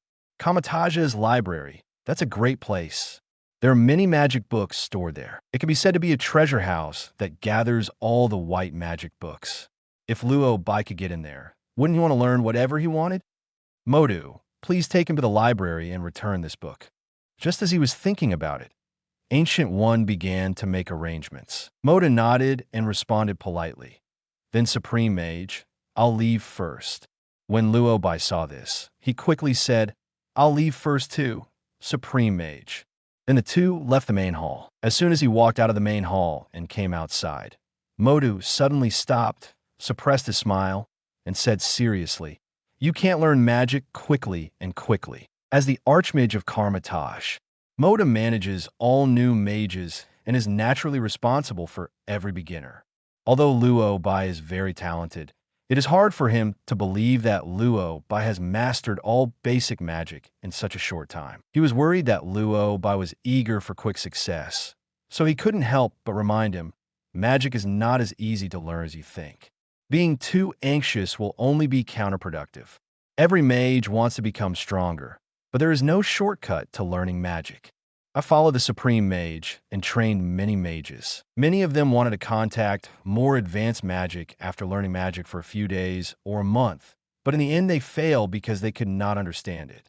Among them, some people have even considered learning black magic. Although Karmitage is free, black magic is forbidden to be learned in Karmitage, because learning black magic will cost you huge amounts of money, even your soul. I hope you will never get involved in this stuff. Mo persuaded him earnestly. Although he meant well, he was worried that Luo Bai would learn dark magic because he was anxious to become stronger. But from a listening point of view, it doesn't always feel that comfortable. I think I am already very proficient in the magic recorded in the Supreme Complete Collection, Luo Bai said. His attitude became much tougher. Modu smiled and asked, then let's practice? Although the mages of Kamatage do not need to undergo tests such as assessments, they often practice in actual combat. You can roughly tell how strong a mage is by practicing. Luo Bai knew that although he was highly talented, it was still difficult to defeat the archmage at present. But he had to prove his strength, and he was willing to just test it. Then give it a try. Luo Bai agreed. Seeing that he agreed, Imo Du couldn't wait. After all, he really wanted to see if Luo Bai had mastered all basic magic as he said. However, considering that Luo Bai was a novice after all, he still planned to let Luo Bai take some steps. You go first, Modus said with a smile. Luo Bai took action as soon as he finished speaking. He clenched his fist with both hands, released the magic shield, and then attacked Modu. Magic shield, as the name suggests, is a shield made of magic energy. This shield not only has a defensive effect, but is also a very sharp weapon that can cause damage to enemies. Although this is only a very basic melee method, Modu was still a little surprised to see Luo Bai using the magic shield so skillfully. While using his magic shield to resist Luo Bai's attack, he sighed. It's amazing that you can control magic energy so skillfully. If Luo Bai had been training for half a year, Imo Du would think it was normal to have such an effect. But it has only been half a month since he was able to release it so powerfully, which is really not easy. However, it is a sigh of relief. With Luo Bai's current strength, it is still too difficult to defeat Modu. Even Imo Du didn't find it difficult to deal with it. He could even deal with Luo Bai's attack while talking leisurely. What else can you do? Although it was just a small discussion, Luo Bai shouldn't take it too seriously. But as a man, how could he hope that he would lose? It was too ugly to lose. Seeing how easily Modu responded to his moves, Luo Bai's desire to win was completely ignited. Chapter 015 now, you get the time stone. Luo Bai knew very well that it was difficult to defeat his opponent when the strength was greatly different, but this did not prove that there was no way. Although Kamatage's mage likes to use melee magic. But come on, why is he fighting in close combat now that he is a master? Magic must look like magic. Thinking of this, Luo Bai stopped attacking. Seeing that he suddenly stopped attacking, Modu asked a little strangely, "Why did you stop? You must have only mastered this one magic, right?" Luo Bai shook his head and said, "Of course not." After saying that, he cast magic again, and now Modu finally understood that he was using magic to retrieve objects. Object retrieval magic includes some basic principles of space magic, which is similar to Portal but slightly different. Mordo didn't stop him. After all, in his opinion, even if Luo Bai really gets something, it will be difficult to beat him. What's more, this competition is to see if Luo Bai really masters all the basic magic, and the magic of retrieving objects is also one of the basic magics. At this time, Imo Du was even more curious about how far Luo Bai could use the magic of retrieving objects. Object retrieval magic. For a mage, a good magic weapon can help the mage win a battle. This is a very smart approach. With your current ability, you cannot control many magic weapons. Modu said with a smile. This is not sarcasm, but the truth. There are indeed many treasures in the Marvel world. Some powerful treasures can even instantly enhance a person's strength. But the more powerful a treasure is, the more powerful it is usually required to master it. Not to mention whether the magic weapon Luo Bai obtained is really powerful. Whether he can control it is the key to the problem. Luo Bai naturally knew this. So even he himself had no idea what he would get. It was all about fate. If he wanted to defeat Modu, he could only use the artifact. He actually has some understanding of the artifacts in the Marvel world. For example, the Infinite Rough Stone is a very powerful artifact, but it is very difficult to control the power of Infinite Rough Stones. Even Thanos struggled to use the Power Stone back then. Not to mention Luo Bai's small body now. He probably wouldn't be able to use it even if he got it. There is really no need to risk your life in a small competition. After thinking about this, he temporarily gave up his plan to get the Infinite Rough Stone. Fetching magic requires imagining the location of the artifact in your mind, so that you can open the door to space and get the desired treasure accurately. But because the time was too short, Luo Bai couldn't think of any other artifact besides the Infinite Rough Stone that could help him turn the tide of the battle. so he could only follow the arrangements of the goddess of luck. The magic unfolded, and Luo Bai put his hand into the space door. At this time, Modu had not yet realized that the next situation would exceed his expectations. Actually, Karmatage has many very good magic weapons. Can I, FK? Modu originally wanted to say that there were many magic weapons in Kamatage's magic weapon room. If Luo Bai really needs it, don't bother, he can take some out for him to use temporarily. As a result, in the next second, there was an extra hammer in Luo Bai's hand. It was Thor's hammer. Momentarily, Mo Durin was stunned. He, who was always strict, couldn't hold back and cursed. It's not surprising that he was like this. It was really because he was too speechless. Thor's hammer is the weapon of Thor, the son of Odin. Why did Luo Bai bring it? How did you get Thor's hammer? Mordo exclaimed, his square face turned into an oval face in an instant. Kamatage detects all movements on the Earth, and there are many books in the library recording knowledge about the Earth and even the multi-universe. There's no way Mordo doesn't know what Thor's hammer is. It was a hammer made from a star, and it was endowed with the power of Odin, the father of the gods. How can Luo Bai fight with this thing? How is this different from asking him to fight Odin? Modu was stunned. Luo Bai was also stunned. He was a little surprised, but more surprised. Yes, why did he forget that there is Thor's hammer? This thing has the bonus of Odin's spell, and no one who is not recognized by Thor's hammer can lift it. This means that as long as you are recognized, it is easy to pick up Thor's hammer. The most important thing is that this thing is quite powerful. With the blessing of Odin's power, Modo can be mastered by every little mage. Looking at Thor's hammer in his hand, Luo Bai felt confident. You can continue, Luo Bai said with a smile. Modu fell silent. The silence was deafening. After a while, Modu complained, "This thing is made of stars. It's just for everyone to learn from each other. So there's no need to be so serious, right? I just want to prove that I have indeed mastered basic magic." Luo Bai shrugged and spoke helplessly. Modu smiled and responded with a slightly embarrassed tone. "You are indeed very skilled in mastering it. My Weishan Emperor. Thor's hammer is Thor's exclusive weapon. The Thors are in Asgard, not in the same dimension as Earth at all. Not to mention how Luo Bai got Thor's hammer. If you want to get this thing, Luo Bai must master the magic of interdimensional space. That's not elementary magic. It's completely an advanced version of space magic. Many mages who have practiced for 4 or 5 years may not be successful. This guy has been practicing for such a short time and then reached out to Asgard. How did you do it? You mastered retrieving objects across latitudes in such a short period of time. Modu couldn't help but ask. He was not the only one who was surprised at this time. The Ancient One was also surprised. These two people made such a big noise outside the main hall.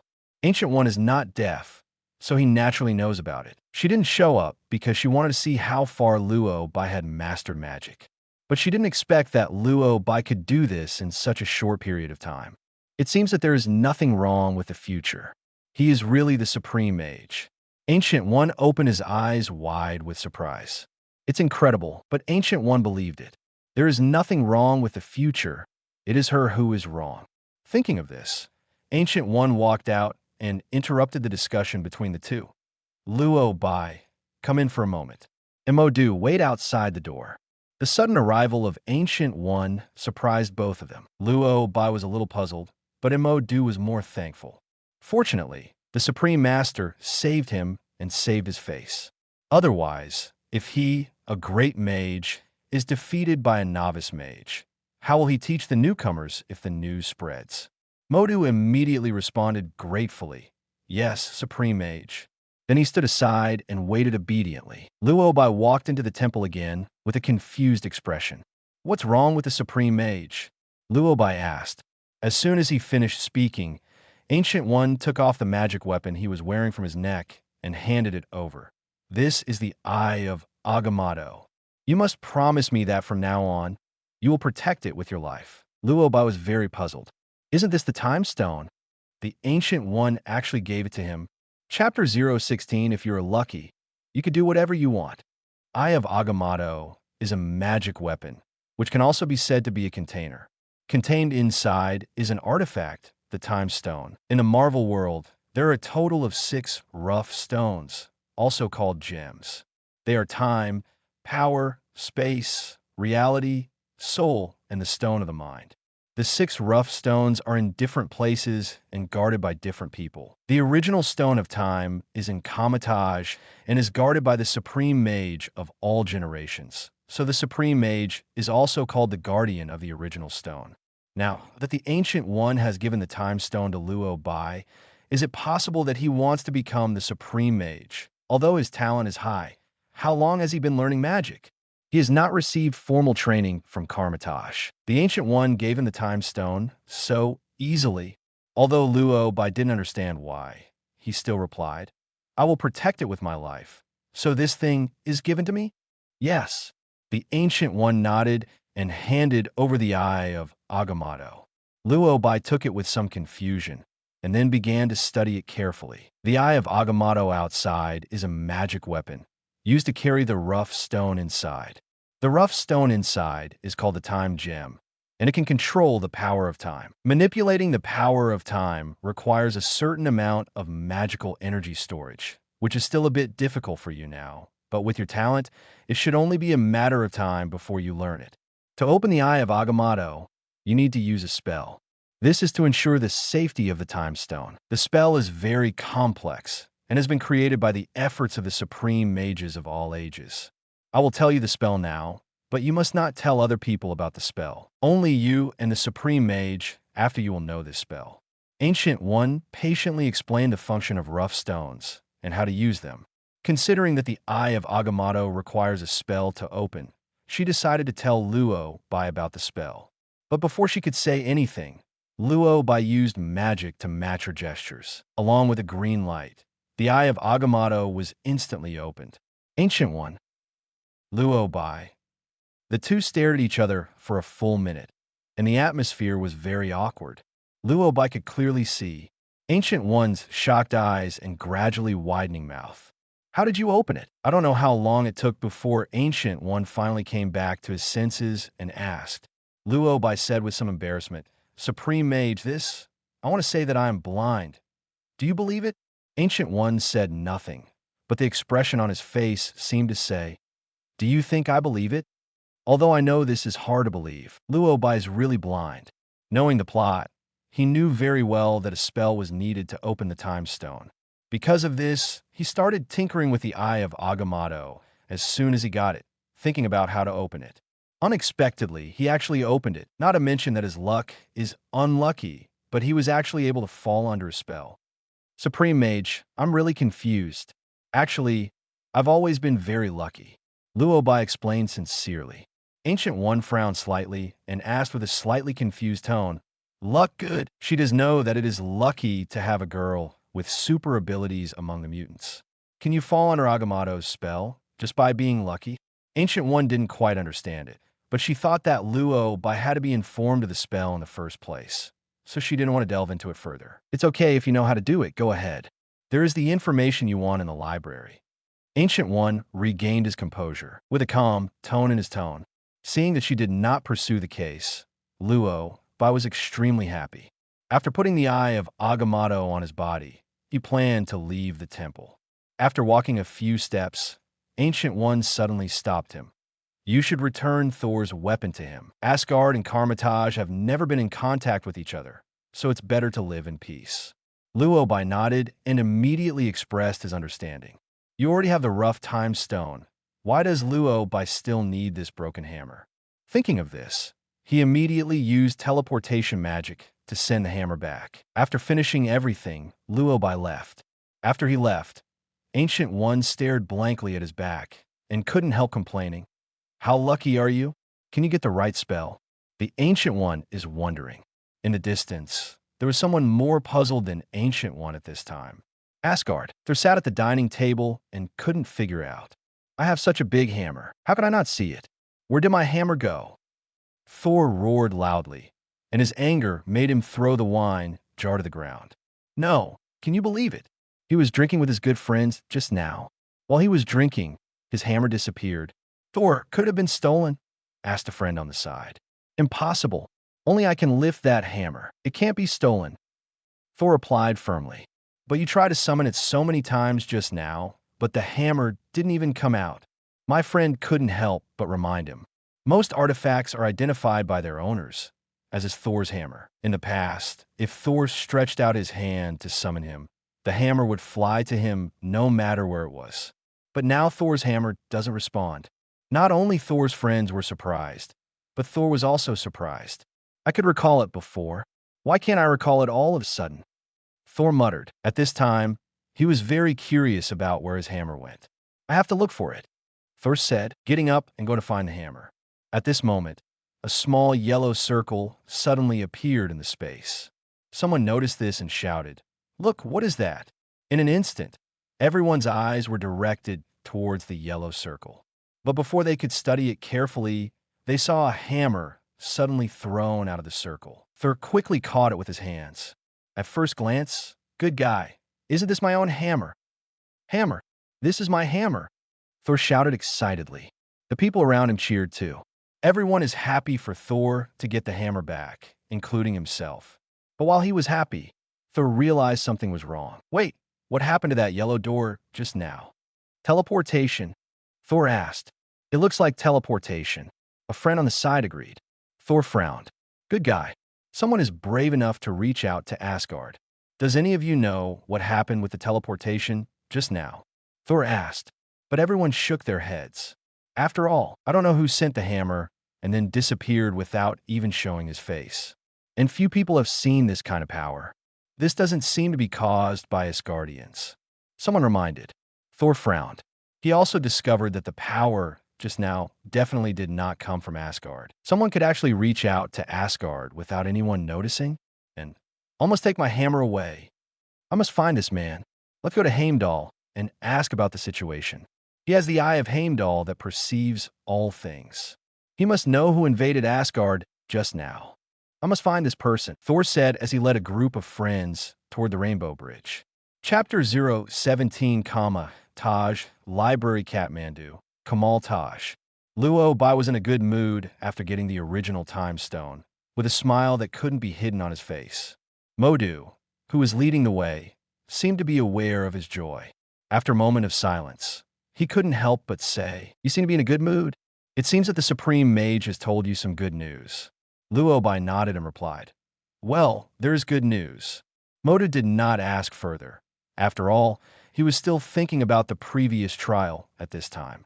Although the previous trial was stopped halfway, he was really convinced by Luo Bai. It only took a few days to practice to such an extent. It was really scary. Seeing that he was in a good mood, Modu immediately explained, "I admit that I had some doubts about you before, but I just didn't expect that your talent is so good. This somewhat surprised me, and I didn't mean to target you." And Modu took the initiative to seek peace, which surprised Luo Bai. In fact, he doesn't have to be like this, but from this point of view, he is quite sincere. Luo Bai was not a petty person, so he immediately replied, "I don't take it to heart."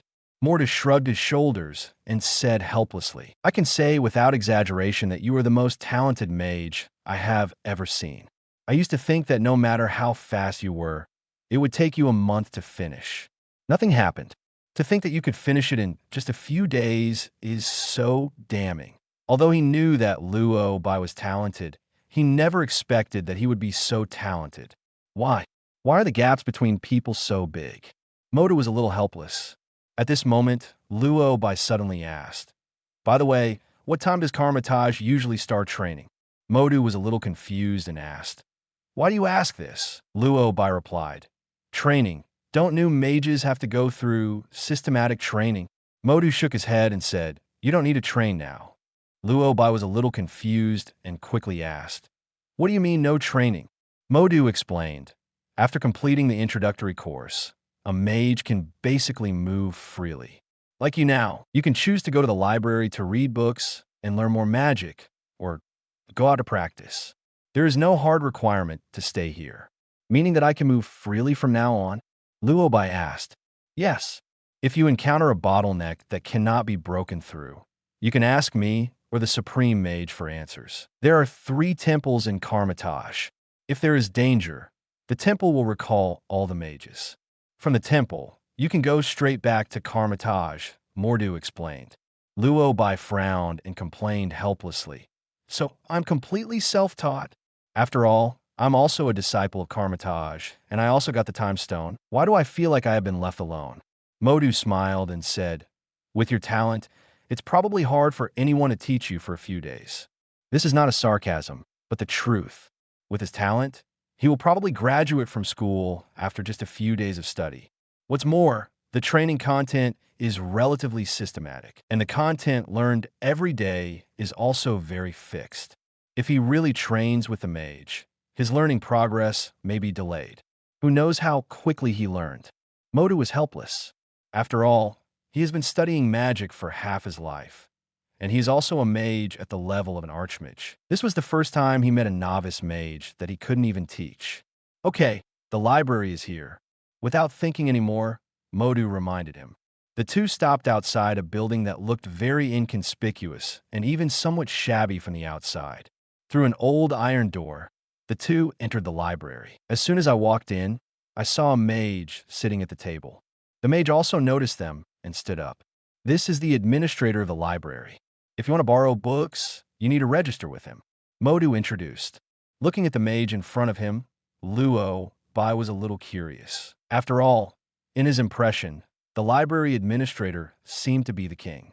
But think about it carefully. In the plot, one only took office after the previous administrator was killed by Cassius. So it is normal for the administrator not to be the king at this time. Okay, if you want to borrow books in the future, you can come here. By the way, are you going to live in Kamatage in the future? Just as he was thinking about it, Modu suddenly asked. Luo Bai thought for a while and asked, can I not live here? You have now learned teleportation magic. With your talent, you will learn it for a few more days. Is it possible that I can stop you and prevent you from getting out? Modu asked. It seems to make sense. The room is ready for you. This is the address. You can go there later, but you already have a villa. I don't think you will stay in the dormitory. Modu continued. Luo Bai smiled and replied, that's not necessarily the case. After all, Kamatage is much safer than outside. He only knows some introductory magic now, so he might as well stay here and learn more magic before going out. Okay, I'll leave first. If you have any other questions, you can come back to me. Modu said goodbye and left. After he left, Luo Bai began to search for books in the library. The books in the library are divided very carefully, and there are various types of magic books classified into space, time, etc. Luo Bai picked one book from each category, and then he unexpectedly found the magic book, the Book of Weishan Emperor. There are two sacred books in the Marvel world, which record all the magic in the world. One is the Book of Emperor Weishan, and the other is called the Book of Darkness. They respectively record the white magic and black magic of the Marvel world. It's just that Kamathage explicitly prohibited the study of dark magic, so naturally the Dark Book of Darkness could not be found in the library. But for now, the books he borrowed are enough to study. 13 books in total. I don't know, I thought he was preparing for the college entrance examination. Luo Bai sighed. After registering with the administrator, he returned to the dormitory according to the address, and then started reading books. The first thing Luo Bai studied was the Book of Emperor Weishan. After all, this book contains all white magic, and learning the magic in it can help him greatly increase his magic energy storage. It will be relatively easy to learn high-level magic, such as time and space later. It's just that the intensity of magic in the Book of Weishan Emperor is obviously higher than that in the Supreme Complete Collection. After looking through it roughly, Luo Bai found that it recorded the multi-dimensional transmission secrets of the secret door, also known as the portal, as well as the Ring of Gragador, the mirror space, the sacred sword of Emperor Weishan, and the soul's out-of-body experience, gravity control, and many other advanced magic learning methods. There is even a method to enter the Supreme Dimension on the last page, and it is suggested that after entering the Supreme Dimension, you can receive the blessing of Emperor Weishan.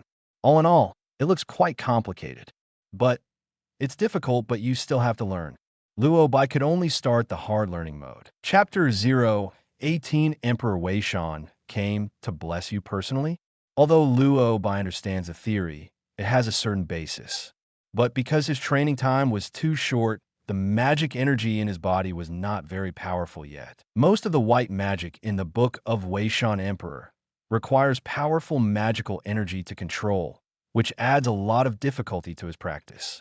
The first magic that Luo Bai learned was called Aikin's Journey. Its function is to be able to duplication into countless selves and release magic at the same time, and each duplication has the same strength as the main body. The stronger the magical energy contained in the body, the greater the number of duplications. After several days of practice, Luo Bai was barely able to split 2 duplications. Although he learned quickly enough, he was still in a hurry when it came to energy storage. Unless he can get the blessing of Emperor Weishan or those ancient gods. The so-called blessing, simply put, means giving strength. Generally speaking, it is difficult to obtain blessings. It's described on the last page of the book. Simply put, that is, you must at least have the ability to enter the supreme dimension before those ancient gods will notice you. Otherwise, why would others give you blessings for no reason? It is impossible for Luo Bai to enter the supreme dimension with his current strength. I have no choice but to take my time. Luo Bai sighed and was about to practice magic again. At this moment, a golden light suddenly shone between his pupils, covering his eyes. Before he could react, he felt as if he had fallen into chaos. And the end of chaos is a golden light. In a golden light, 3 huge amounts of heads appeared in front of his eyes. The 3 heads were like a mountain, so big that Luo Bai couldn't even see their whole faces. Luo Bai was a little overwhelmed by the sudden change. Although he didn't know what was appearing in front of him, Luo Bai could still feel the oppression, a strong sense of oppression.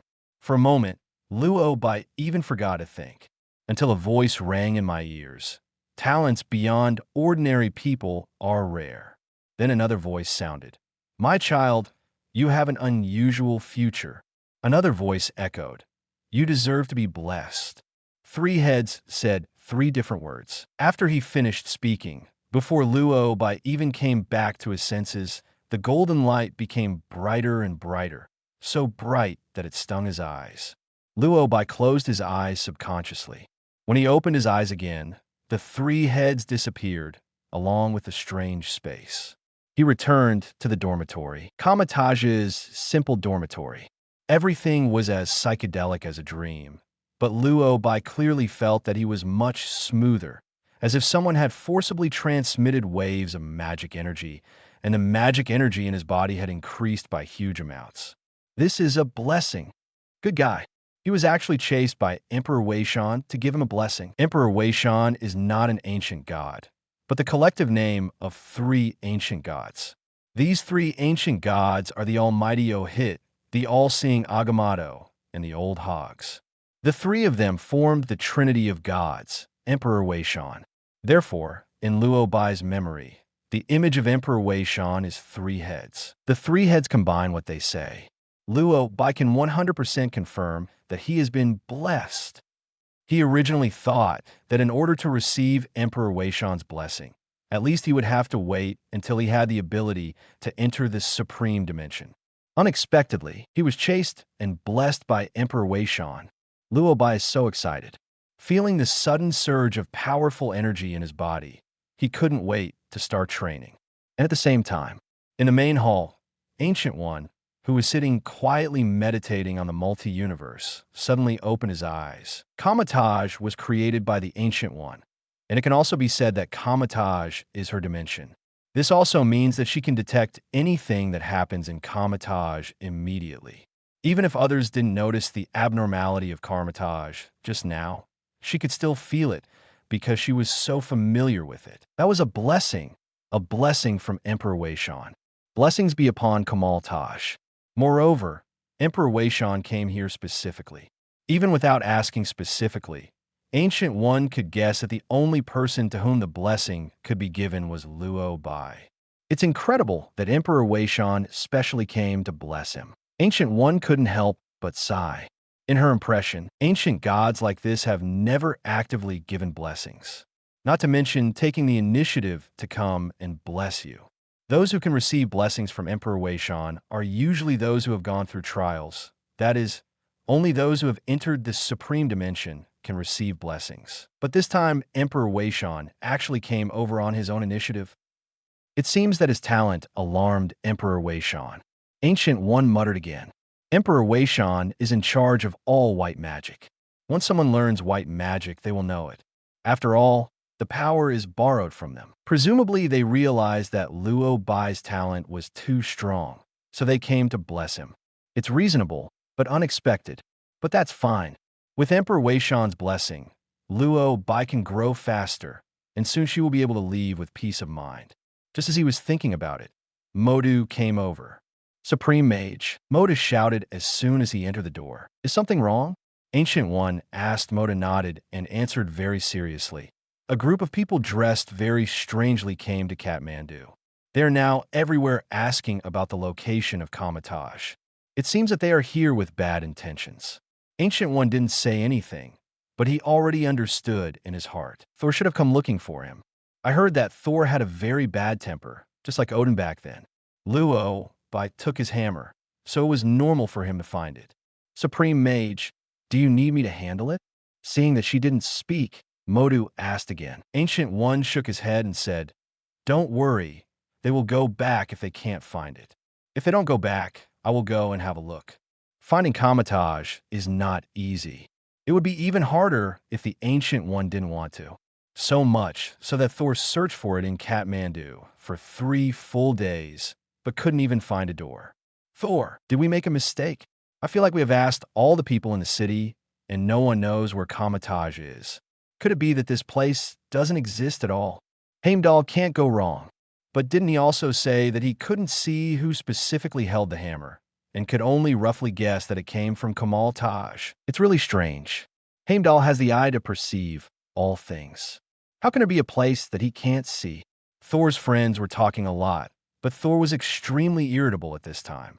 3 days of searching. 3 whole days. I didn't even find a door. Is there really such a ghost place? Thor complained loudly. As far as the earth is concerned, there are places that they can't find. Why does he feel like this place doesn't exist at all? Among the 9 realms, the earth is already the weakest existence. I don't think there's any so-called magic holy place in this place. I think we should go back, Thor. One of the friends complained, although not willing to do so. But after searching for so long and unable to find it, Thor believed that there should be no magical holy land on Earth at all. There was no way. There could only go back cursing. Chapter 019, Everyone is PD off. Thor and his party left Kathmandu. Upon noticing this situation, Modu immediately ran to report. Supreme Mage, those people have left. Ancient One was not surprised and simply replied, I already know. Seeing that she knew that Modu didn't mention anything more, he just changed his report to another thing. Supreme Mage, I have something to ask. Is there anything else? Ancient One asked. Modu replied, Luo Bai hasn't gone out for a long time. He has been staying in the dormitory during this time. He should be studying. Ancient One guessed. It should be so. He borrowed a lot of books and went to the dormitory a week ago. Modu said, with a bit of worry on his face. Ancient One didn't understand, so he asked, You look a little worried. Is there something wrong? Master Modu. Modu thought for a moment and then spoke hesitantly. I just went to the library to check his borrowing records. What books did he borrow? Ancient One asked curiously. Modu quickly gave a reply. The Book of Emperor Weishan, the compilation of time, the concept of space, etc., and so on. Ancient One nodded and replied calmly. They are all very profound ancient books. Seeing that there was no expression on her face, Modu was a little surprised. Supreme Mage, aren't you surprised that he borrowed these books? Without waiting for Ancient One to reply, he continued to talk about his worries. I know that Luo Bai's talent is indeed very high. But after all, he has just studied for a short time. I can't understand many of the books. I'm worried that he will waste his time. Modu's worries are not without reason. Normally, a mage learns step by step. Start learning basic magic, then intermediate magic, advanced magic, and finally learn the complete collection of white magic. The corresponding books include the Supreme Complete Collection, A Brief History of Secret Techniques, the Complete Collection of Secret Techniques, and the Book of Weishan Emperor. It is not until the mage masters all-white magic that he will study magic like time, space, and multidimensionality. But Luo Bai didn't borrow the two middle books at all, which meant that he skipped the basic stage of mage preparation and went directly to the final stage. Modu was naturally worried. In fact, this situation has occurred before. Some mages who are eager for success want to learn more powerful magic, so they borrow a lot of books that they don't understand. They study for more than half a year, but make no progress at all, which is a waste of time. When encountering this kind of situation before, Modu would directly remind it and correct it in time. But due to Luo Bai's special situation, he couldn't make his own decision, so he came to seek the Ancient One's advice. Supreme Mage, do you need me to remind Luo Bai? Modu asked. Ancient One shook his head and said, no, let him learn by himself. If he doesn't understand, he will naturally ask. Without asking, it proves that he can learn.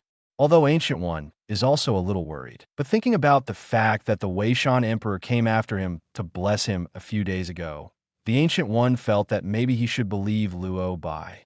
Thinking of this, the Ancient One said, his talent is beyond the understanding of ordinary people. Let him do whatever he wants. If he asks, just answer. Don't deliberately control him. Luo Bai's talent is different from ordinary people, so maybe you can really help him by leaving him alone. Modu seemed to understand this and replied, okay. After reporting all the situations, Modu left the main hall. He originally wanted to go to the training ground to see how other mages were training, but out of worry, he couldn't help but go to the mage's dormitory to see Luo Bai's progress.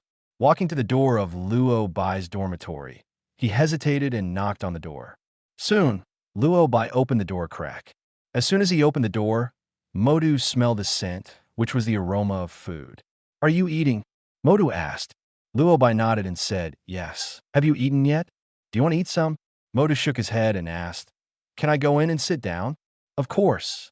Luo Bai invited warmly and opened the door. As soon as the door opened, Modu was stunned. Good guy. This is not a dormitory. This is obviously the canteen. At this time, I saw a round table placed in the center of the not-so-large room. There is a large pot of red soup boiling on the round table, and there are vegetables next to the pot. There are all kinds of meat, vegetables, and seafood. If you look closely, there is an open magic book on the table. What are you eating? Modu asked confused. Luo Bai held the bowl and replied while eating hot pot. I've heard of it, but where did you get these things? I've never seen you leave the dormitory. Modu asked confused. Luo Bai calmly replied, I got these with the Ring of Gragador. The Ring of Gragador is simply the magic of retrieving objects. As long as you think about it in your mind, you can get the items and weapons you want. Modu knew, but he really didn't expect it. Is this how you learn secret arts? And use them? Modu couldn't help but complain. Kamatage's magic is also called secret technique or secret method, but the names are different, so don't pay too much attention to it. I still have so many books to learn, and I don't have time to go out, so I just wanted to save some trouble. Luo Bai explained, now that you know how to use magic, things that can be solved with magic can naturally be solved with magic. Although Modu wanted to continue complaining, he still held back when he thought of the purpose of his visit. How are you studying? Modu asked. It's okay. Luo Bai replied. Good. After hearing his reply, Modu was already complaining crazily in his heart. Please, you borrowed a bunch of magic books that even I can't understand. You actually said your studies were okay. I've learned all these decades of magic in vain, right? Although he was already very upset, Modu still tried to stay calm and asked again, which book are you studying now? This is the Book of Emperor Weishan. Luo Bai pointed to the half-open magic book on the table. How are you studying? Modu asked again. Luo Bai shook his head and said, it's not bad. I've learned half of it. Modu, half? It's only been a little over a week, and you're telling me that you've learned half of it? You've learned half of it in 1 week. Unable to hold back, Modu asked in surprise. Luo Bai frowned slightly when he mentioned this, and said with a somewhat helpless expression, well, this book is quite difficult to learn, and it will probably take a lot of time to learn it all. After finishing the study, I still have 12 books to learn, and I don't know how long it will take to study. I can't stay in the dormitory forever. Luo Bai was really helpless. After all, when he saw that there were still more than 10 books to study, his eyes darkened. But Modu couldn't understand him and even thought he was irritating. Please, the book of Emperor Wei Shan alone is enough for mages to study for most of their lives. Luo Bai actually wanted to learn all the 13 books he borrowed in a short period of time. No, he hasn't learned everything yet. Annoying, really annoying. Chapter 020. Okay, this is how you play, right? At this time, Modu felt very aggrieved. If he continues to chat with Luo Bai, he will doubt his life. He suddenly felt that the Supreme Mage was right. A special mage like Luo Bai should be left alone. With his talent, even talking to him makes me feel unworthy. I just came here to see you and see if you have any problems. Since you are practicing well, I will leave first, Modu said, turning around and leaving. He couldn't stay in this place for a second, but before he could take 2 steps, Luo Bai suddenly stopped him. Master Modu, I really have a question to ask. Modu stopped, with confusion on his face. You still have problems? What difficulties have you encountered in practice? Modu asked in surprise. Luo Bai shook his head and responded, That's not true. I just wanted to ask if Kamithaj's magic book can leave here. No, Modu replied. In order to ensure the safety of the books, all books cannot leave Kamithaj. Why do you want to go out? Well, I have to go out for some things. Luo Bai responded. I don't know where Tony got his mobile phone number, but he actually sent him a text message saying that he was in an emergency. Considering that he couldn't learn these more than 10 books in a short time, he decided to go to New York first. He went to New York and returned to New York, but he couldn't leave behind his studies, so he might have to read these books in New York later. But now it doesn't seem to work. Kamithaj's book is not allowed to leave this place, which proves that it is impossible to take it away secretly even if the fetching magic is used, which gives Luo Bai a headache. You can memorize the content in the book so that you can practice even if you don't take it out. Modu suggested, remember the contents of the book. Photographic memory. This ability, he really doesn't have it. He is just lucky, not full of buff. How is it possible to have more photographic memory abilities? Thinking of this, Luo Bai sighed helplessly. I can't remember so much content. Modu was silent for a while and then replied after a moment. Most of the books in the library are very precious. Although they can be borrowed, they are not allowed to be damaged. It is difficult to guarantee the integrity of the books if they leave Kamithaj, and they may even be damaged. Lost. So normally, it's not allowed to be taken out. However, there are always mages using the Ring of Gragador to take books out of the library, which makes it difficult for me to handle. Although I also reprimanded them, they returned the book intact, so I couldn't punish them. I also specifically asked the Supreme Mage how to handle this matter. But the Supreme Mage believes that mages are free and should not interfere too much. Think about it. Who can control the mage? You think so, Luo Bai? This matter is really distressing, Modu said, with a look of distress on his face. But if you look closely, you can easily see a faint smile hanging on the corner of his mouth. Combined with his smile and what he just said, Luo Bai suddenly had an epiphany. Good guy. What Modu means is that although it is not possible on the surface, it is not that no mages have done this secretly. As long as the book can be returned intact, no one will pursue anything, not even the Supreme Mage. So he was hinting to Luo Bai. You could take it out secretly. No wonder Cassius was able to steal books from the library later. Kamithaj was really too free. Thinking of this, Luo Bai spoke righteously. Master Modu, this situation must be prevented. Kamithaj's book is so precious.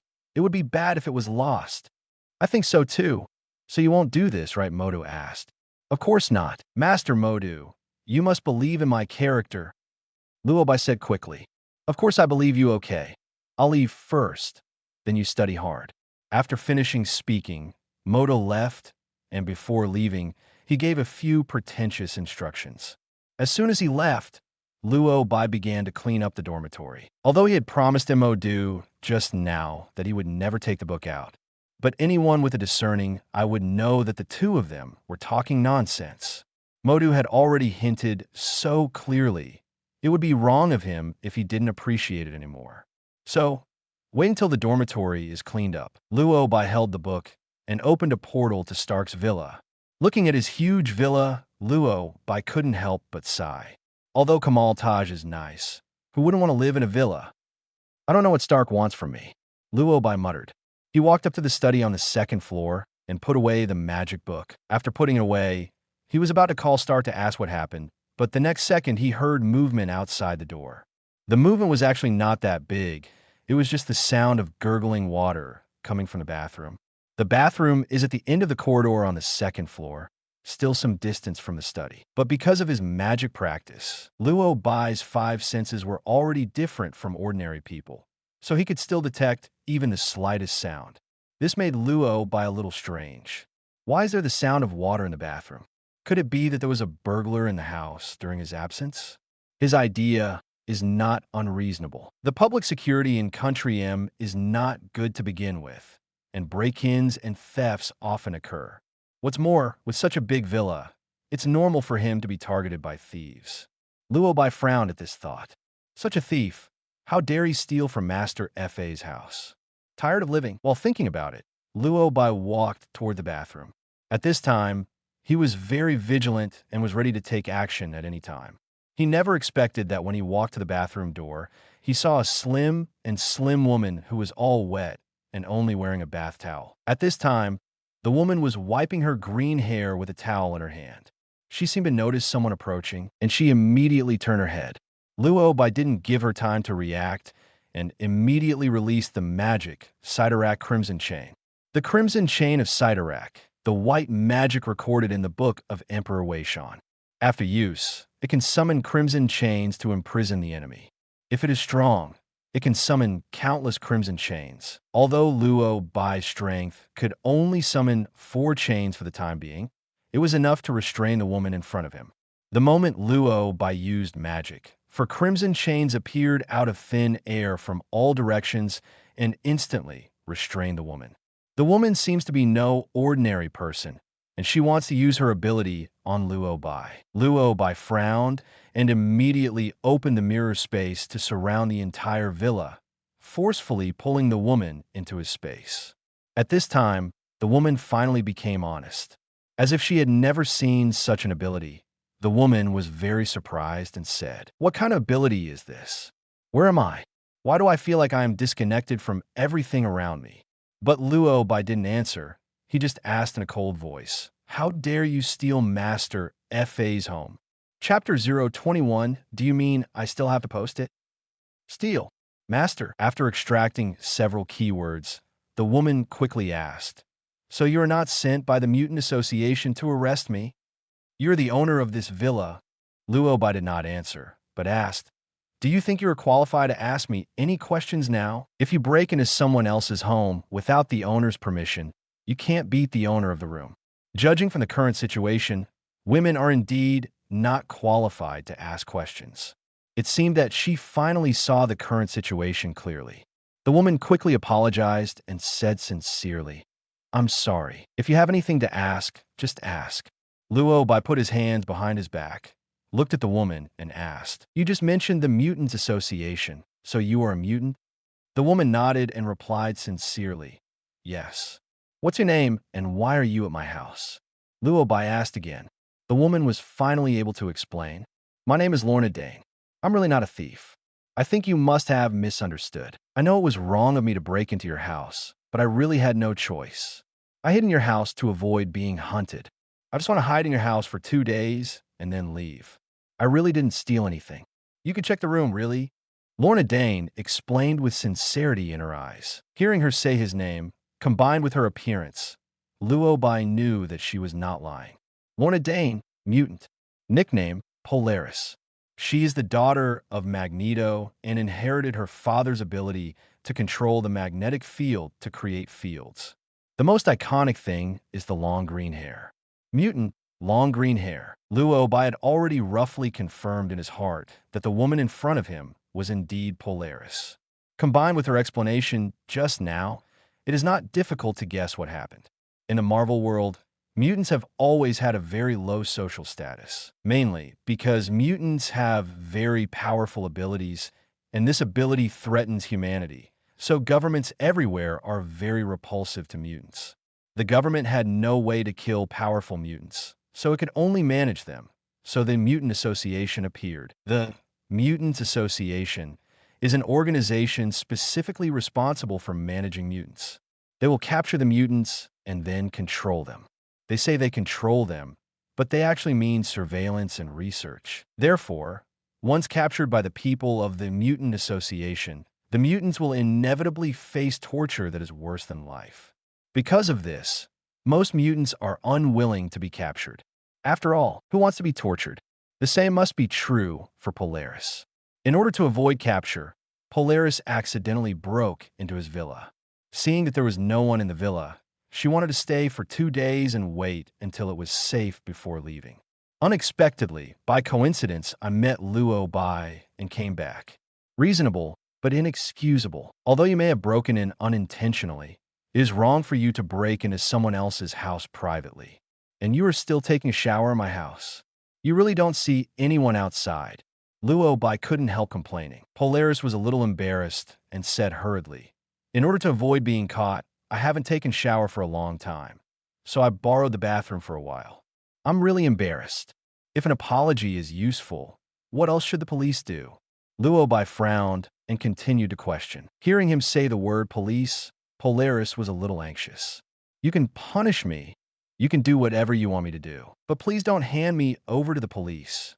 Once they find out that I am a mutant, I will be handed over to the Mutants Association," Polaris said eagerly. Seeing her like this, Luo Bai said in a deep voice, "You still made demands? You know, your current behavior, even if I shoot you, is self-defense. According to the laws of Country M, homeowners can indeed shoot burglars, and it is legal and reasonable." Polaris apparently understands, too. "If you really want to kill me, I can accept it. But please don't hand me over to the Mutants Association," Polaris said. It can be seen from her words how scared she is of the Mutants Association and would rather die than be captured by the Mutants Association people. But think about it. It is better to die directly than to be tortured to death. There's always been a saying that says, "Scholars can be killed, but not humiliated." Luo Bai could understand what she meant. Seeing as her apology was sincere, she is still a girl. Although Luo Bai was annoyed with her for breaking into his villa privately, he really didn't hate her enough to kill her. Thinking of this, Luo Bai took back the crimson chain and canceled the mirror space. The surroundings quickly returned to normal. Seeing that he did not launch another attack, Polaris asked with some surprise, "Won't you kill me? Your behavior is certainly hateful, but since it is your first offense and the circumstances are excusable, I will not be cruel," Luo Bai said. "Thank you." Polaris thanked him quickly. As soon as he finished speaking, Luo Bai continued, "However, I don't intend to let you go just like this." Polar Star was stunned for a moment, and his expression suddenly became tense. "Are you still going to hand me over to the police?" Polaris asked. Without waiting for Luo Bai to speak, she continued, "Please don't do this. In fact, we mutants are not all as bad as advertised. I have been hunted for as long as I can remember, but I have never used my ability to harm anyone. I just want to survive. You don't know how they treat us mutants. Almost all the mutants in the Mutants Association suffered inhuman torture. Many of my friends never even came out again," Polaris said. From her words, Luo Bai heard something was wrong. In his memory, Polaris' personality should be similar to that of her father, and he tried to resist the Mutants Association and establish the Mutants Underground Organization for this purpose. Why does it feel like she has no intention of resisting now? Could it be because we haven't reached that timeline yet? Thinking of this, Luo Bai asked, "How old are you?" 18 years old, Polaris replied. 18 years old, no wonder. Polaris is just coming of age. However, he was still a little confused and asked, "I remember that Professor X was not trying to negotiate with the government to let mutants and humans live in peace. You could have gone to Professor Polaris' side and said, 'I wanted to save my friend, but failed.'" Luo Bai suddenly realized that he had nothing to ask at this point, but Polaris was still a little nervous. "So, how are you going to punish me?" Polaris asked. "I'm in need of a housekeeper. Since you came to my door yourself, you could be my housekeeper. For 3 months, you will be responsible for helping me clean the room, look after the house, and cook," Luo Bai said. Polaris was obviously stunned after hearing this. She thought about all the punishments Luo Bai might give him, but she never expected that Luo Bai would let him work as a cleaner. Polaris was confused, and it took a long time before a single word came out of his mouth. Why, you don't want to? Luo Bai asked back. Polaris quickly shook his head and said, no. Then it's settled. Oh, by the way, from now on, your scope of action is only on the first floor. You can't go to the second floor. If you are discovered by me, you know the consequences. Also, you will have no salary for these 3 months. Luo Bai said. Polaris was stunned again. No salary. Still have a cook? I still have to lose money to subsidize my co-authorship. Thinking of this, Polaris couldn't help but ask, the money to buy groceries? You have to figure out yourself. After all, this is punishment, and I didn't invite you here. Luo Bai shrugged and complained helplessly. Polaris, okay. Chapter 022. What benefits are you taking? To be honest, Polaris is somewhat reluctant to be a housekeeper. After all, she is Magneto's daughter, and she has a strong rebellious spirit in her bones. Short name, Rebellion. If it weren't for the fact that she had done something wrong first and couldn't beat Luo Bai, how could she be so talkative and willing to be the cleaning lady? But now, there is no way. No matter how reluctant she is, she will do this free, coolly. But before that, Polaris felt that she had to explain some situations in advance. I have something to say. After some hesitation, Polaris spoke. Say it. Luo Bai replied. Polaris seemed a little embarrassed, and after a moment she replied, I may be a little abnormal sometimes. In fact, I've been diagnosed with mental problems since I was a child. Sometimes I get rage, and sometimes I have extremely depressed and quiet. Bipolar disorder, right? Luo Bai asked. Polaris replied uncertainly. Maybe it's the name. I didn't remember it specifically, but when I'm emotionally disturbed, I often can't control my ability. I hope you can still exercise some restraint when working, otherwise I will have to lock you in a little dark room. Luo Bai replied seriously. Polaris was stunned and asked in confusion, what does the little dark room mean? Considering that it would be troublesome to explain, Luo Bai responded perfunctorily. You will understand what it means by then. Luo Bai looked serious. Although he doesn't look very old, he may not even be much older than Polaris. But I don't know why Polaris just thinks he looks old and heavy, and seems to be particularly difficult to get along with. It is also for this reason that Polaris is always a little cautious when talking to him. Then, can I ask, what is your name? I mean, what should I call you in the future? Polaris asked. Master Luo Bai. Luo Bai responded. Hearing the word mage, Polaris was confused. Mage? Is he the one who often appears in TV dramas? The kind of mage who uses magic? Polaris asked. Mutants, biologically speaking, refer to mutated human races resulting from genetic mutations. So most mutants are either born with certain abilities or they inherit them. In a Marvel world, these people are usually called human deformities, which are very different from mages. What's more, mages generally don't like to show up in public, so Polaris, like most people, has never heard that mages exist in this world. Hearing Luo Bai say that he was a mage, Polaris' eyes instantly lit up. As if she had found a new world, she continued to ask without waiting for Luo Bai's answer. So the red chain and the inexplicable space you created just now are all magic, right? At this time, the expression on Polaris's face was a bit surprised, and she looked like a curious girl.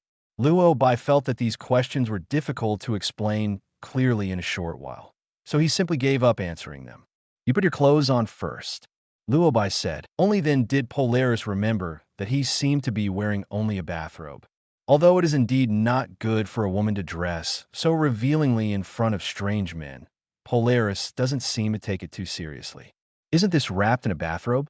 Master Luo Bai, can you tell me what a mage is like? When I was a child, I watched TV and it seemed that a mage could turn people into frogs and curse others. Is this true?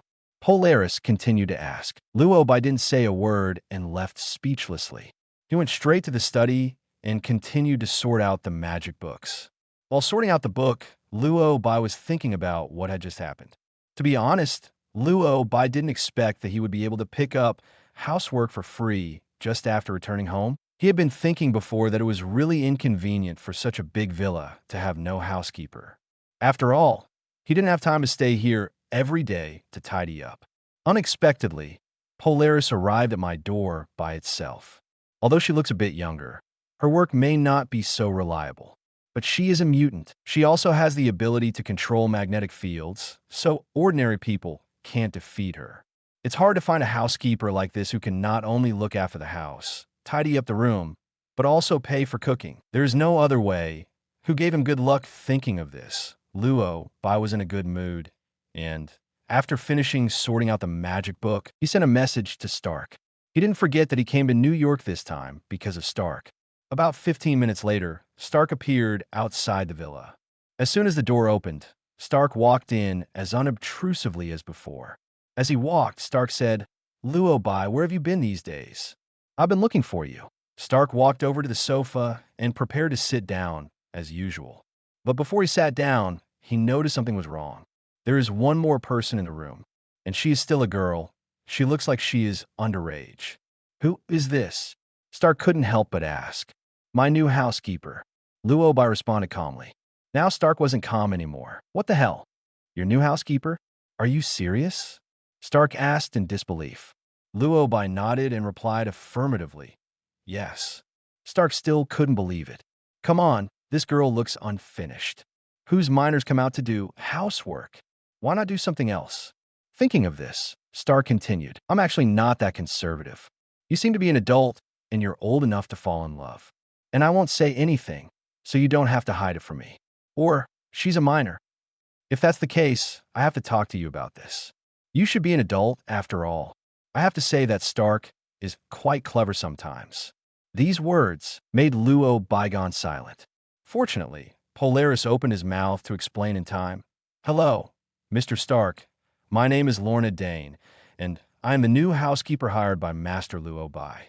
Stark is a celebrity in Country M, on TV, newspapers, and magazines.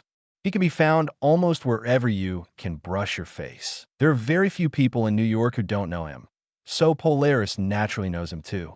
Because of this, Stark wasn't curious as to why Polaris knew him. What he was curious about was that Polaris was really the housekeeper hired by Luo Bai. He looked at Polaris with puzzled eyes for a long time, and then asked after a moment, "My child, do you have any difficulties? If you are really in trouble, I can actually help you. You should still be in college at this time." Polar Star shook his head and said, "I don't have any difficulties. I volunteered to be Master Luo Bai's housekeeper."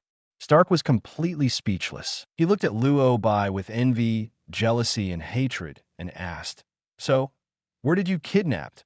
Such a beautiful beauty. At such a young age, you are willing to give her you a housekeeper."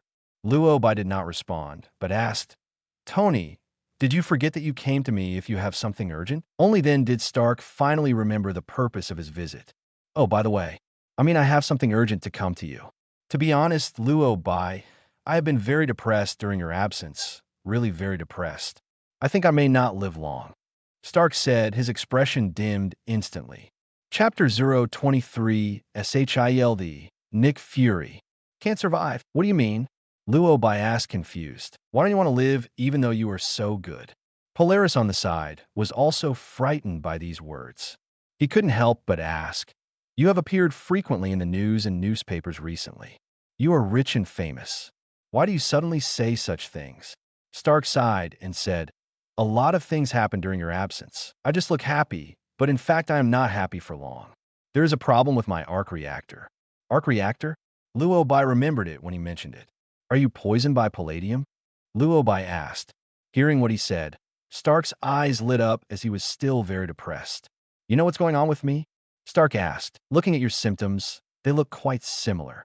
Luo Bai pointed at the veins on Stark's neck.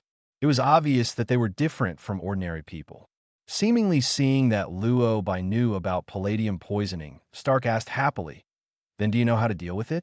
"To be honest, I can't think of how to deal with it. I have tried many methods, but none of them are ideal." Stark could clearly feel that his health was getting worse, and his smart butler Jarvis kept reminding him that his health was very bad, but there was nothing he could do. Although he has been working hard on research, He has never been able to solve the problem of palladium poisoning. There are only some ways to alleviate such symptoms. Did you see this? Stark asked. He took out a huge kettle filled with a green and inexplicable liquid. Did you see this chlorophyll juice? I eat this stuff every day. To be honest, this stuff tastes really bad. Stark sighed. No more novels? Take part in the voting. The most requested novels and those with the most likes will be chosen for publication on euroaudiobooks.com. There, I can upload as much as I want without the risk of receiving a strike. Our 18 novels and other content that exceed what is morally acceptable are only published on Patreon or the free novels page. Remember, the site is funded by donations on Ko-fi and Patreon memberships.